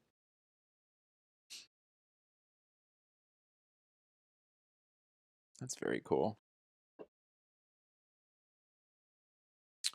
Homestar Runner, we love you. Homestar Runner, save the day. Homestar Run. Run. That's doom. Doom. Overall rating for the great CJ Wheelwright. Coffee for the great Dougie Jones. What do we got? Embracing transition, serious present. What a beautiful card. My heavens, my word. Is there a transition occurring currently in your life that you are embracing? Who knows? I don't know. This applies to you, not me. Serious present, embracing transition. Let's read from the book. Look at my gorgeous fucking face. All right, 62. I've had quite a bit of coffee. This art looks a little edible. It does. It does. It looks like a little gusher. A little jelly bean. Little jelly belly. Ugh. Not being a boob about making my comic anymore. Oh, cool. That's nice. I would love to read a comic That's that you fucking make. hot. You're fucking hot. Attracted to you. Way to go. Good job. Why is that so small? Eh. Okay, you're hot and funny? I guess. Hannah Einbinder. Binder? I don't even know how to pronounce her last name. I commented under one of her Instagram posts and she liked it, which means we're getting married in the morning. So that's fun.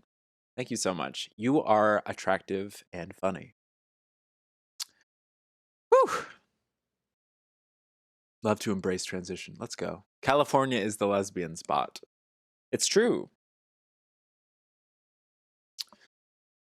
Okay. Ooh, 62 for me and you. Embracing transition. I love that. You're not being a boob anymore about working on your comic. Let's go. That's awesome. In this time period, the Sirius energy has made an evolutionary transition from 4th density to 5th. Ah, that's their present? Which means a shift from the physical existence to non-physical. That's quite a leap. A quantum leap, one could say. Is everyone familiar with the different densities of consciousness? It's not necessary that we go over them right now. But we, humans, right now in the present Earth, are currently in early 4th density. We're just getting out of 3rd density. 3rd density is like, hey, I'm a physical being. I'm walking around. I got goals. I gotta eat and sleep and maybe make love. And then, what the fuck Rick and Morty voice was that? 4th density is like, oh, time may not be linear. Whoa, we all are part of a collective and we all can serve and share and be part of a community. That's Jesus. You're more familiar with Quantum Leap. Give me Scott Bakula. Ugh. I tell you. If I was attracted to handsome men, I would say, Lord, give me Scott Bakula. He's a very handsome man. Yes. So anyway, this is referring to the Syrians transitioning from 4th to 5th density, which means a shift from physical existence to non-physical existence. We still exist in physical. We're jiggling at the vibration of solids. You know, our molecules are jiggling such that we are, sorry if that was loud. Humans are in the process of transitioning from 3D to 4D, so the guidance of Sirius is essential here. Planetary transition can be a frightening thing because it means leaping into the unknown. Leap. Personally, you are also making a transition to a new level of consciousness. It is important to embrace this transition and trust its process, even if you can't clearly see where it leads. The energy of Sirius can help you with this process. Love the jiggle. God, the early morning streams were very soft and we're very gentle. And then the more coffee that I drink and the later in the day, the higher the sun gets in the sky, where I'll start talking about jiggling and Scott Bakula. Hear that and think about not fearing dipping into my own flow state. Yes, trusting that when I let go, I'll always go there. Yes, yes, yes, yes, yes. That trust. It's very, oh, I love that. I love the way you worded that. That's perfect. Let me skim through the commentary to see if there's anything. There are many levels to the guidance represented by this card. Energetically, it connects to the time period in which the Syrians moved from fourth to fifth density, from physicality to non-physicality. At this time, we just read all of that. This is a huge transition for planetary species. If this card came up in your reading, it is reminding you that you too are going through a huge transition in your consciousness as you walk on your spiritual journey. Yes. Sometimes this transition creates a lot of fear because you are walking into the unknown. In that case, it becomes essential to embrace this transition, even if you cannot see the outcome. Especially if you cannot see the outcome. My God. For some people, this card comes up in readings when they have experienced the death of someone else and are struggling with guilt or grief about it. No matter the circumstances, the underlying message is to always open your arms and your heart to transition. Life is full of transitions, and when they are resisted, we suffer. Let yourself embrace them as a natural part of life and an essential aspect of spiritual evolution. Haha! 62, Embracing Transition. Sirius present.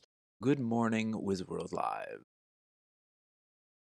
Take me, Scott Bakula. Me, drunk at the Quantum Leap theme party, trying to get back together with my ex. Let me skim to the commentary to see if there's anything. Vander started getting into the Torah. We just get the spark notes of the Torah. That's funny. That's really funny. One of my favorite books that we were assigned in school was The Chosen. Chaim Potok's The Chosen. Because so much of it, a lot of people weren't into it because it was like very dry, but I liked it. It was all about just like rabbinical students like dissecting their interpretations of the Torah, and I was like so into that. I'm just like, yes, like give me more of this. Like I love like deep, like seemingly unnecessary discussions and arguments regarding interpretations of religious scripture. I love it. That is my freaking bread and butter. I was thinking about that last night as I was finishing up an episode of The Leftovers, focusing on Matt, the like priest character, the the reverend. He's like a reverend. He's not a priest, but he like fills that role in the archetypes of the show. And then when I was like reading I have so many books about cosmic shamanism and consciousness and stuff, and all of these different modalities. And I was just thinking like, oh fuck, I've always sort of been this way, haven't I? And I don't know. Give me more of the Torah. That's what I'm saying. Sometimes you got to transition. Making friends with my grief is a daily thing. Absolutely. Absolutely. The immortal words of Tim Heidecker's father. Absolutely. Let's flip the next one. I like that you opened up about your goal of the comic, but obviously this can apply to all sorts of things, not just the example that you gave. Balanced relationships. 88. What a beautiful card. 88, balanced relationships. Pleiades future. I have to burp. Excuse me. Very cool. These are what a beautiful pairing these two are. What a beautiful pairing. You also just burped. Serendipity. Call that a balanced relationship. I need to eat a more balanced breakfast, and maybe I won't be expelling so much gas from my face. All right. Or it's not that. It's because I talk a lot and I drink a lot of fluids and I'm not breathing. Why am I explaining this? 88, balanced relationships. Flip, flip, flip, flip, flip, flip, flip, flip.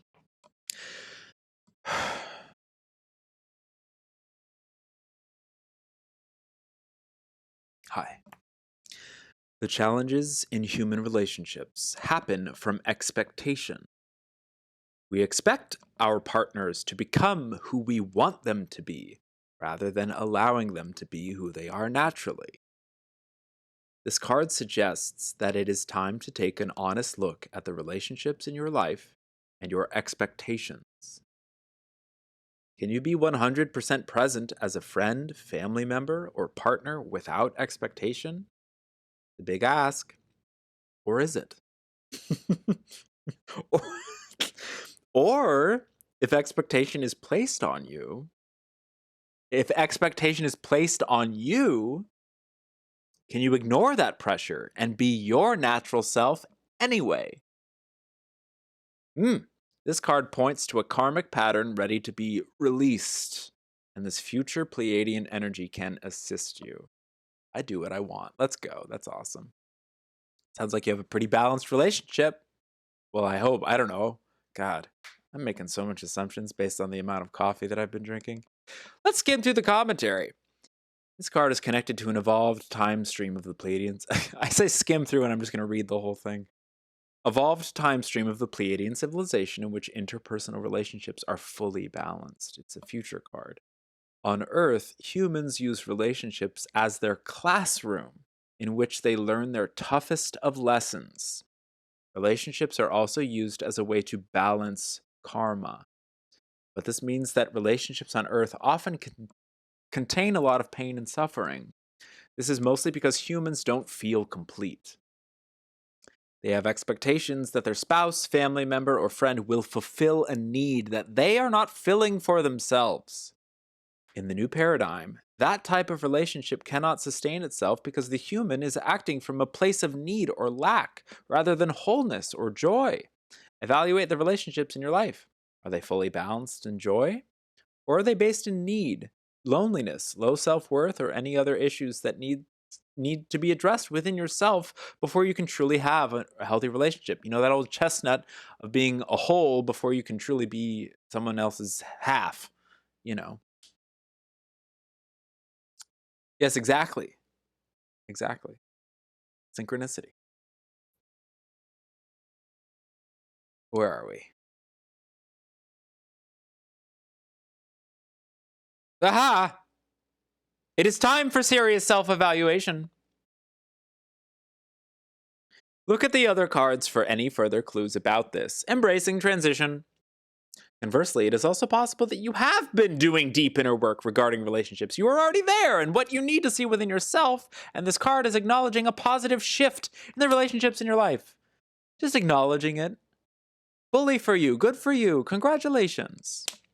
Let's go. This card requires you to be very honest in your self-evaluation. If you see things that need to change, don't feel badly about it, but be grateful for the self-awareness that will help you make these changes. That's good. The expectations I suffer from are the ones I put upon myself. Yes. Yes. Balanced relationship can also refer to the relationship you have with yourself. Gotta trust my family to be fine while I do what I need to do. Yes. Yes. Yes. Yes. So many of these have applied to many of the other personal readings we've had today, but these were pulled for you for a very specific reason, and I don't want to just stretch out their meanings too far. Look at those little digits. Look at those little phalanges flying around. Oh, of course. Thank you so much for asking for one. Are Burrito and NPC still here? I don't think they are. I think they left a long time ago. Does anyone else want a reading? Does this serve you?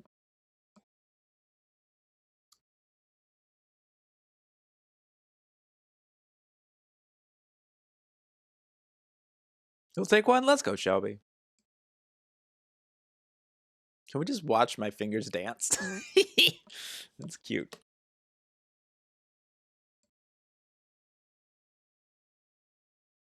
You'd love one after Shelb? Let's go. Who do we got? Who do we got? I'm putting Burrito and NPC in the doghouse. This is problematic. Shelbers. Steffers.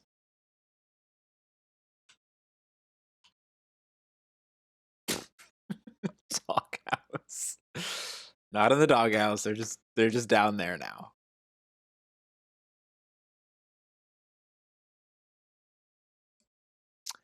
Fancy fingies.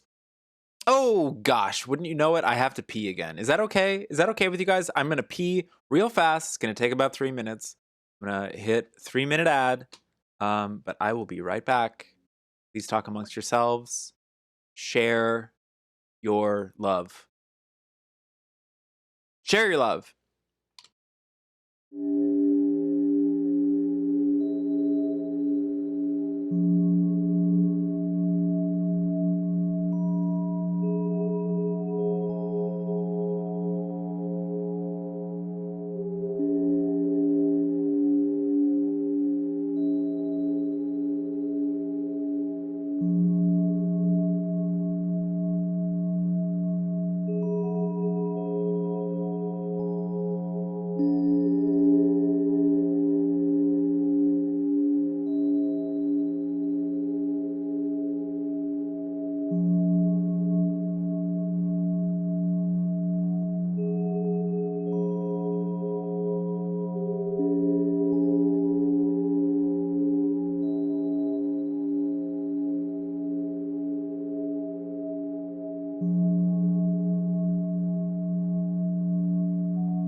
Someday I will upgrade my webcams.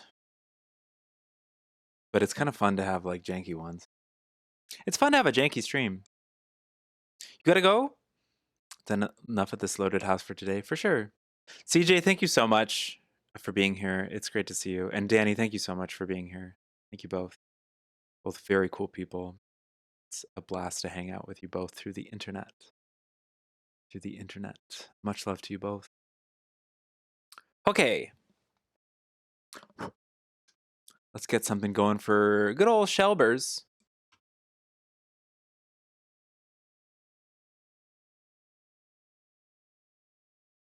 The Great Shelbini, which would be Shelby's magician name, perhaps. Do you have a magician name, Shelby, other than the Great Shelbini? That's yeah. Oh, I've eaten so much hair today. Okay.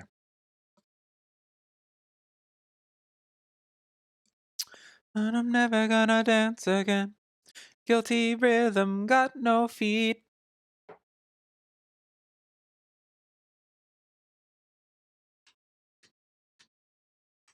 Oh, Wizworld, are you here? Goodbye to the levers. Guess who we are? We're the leftovers. If Wizworld Live is here, I want to talk to him about Dash's project.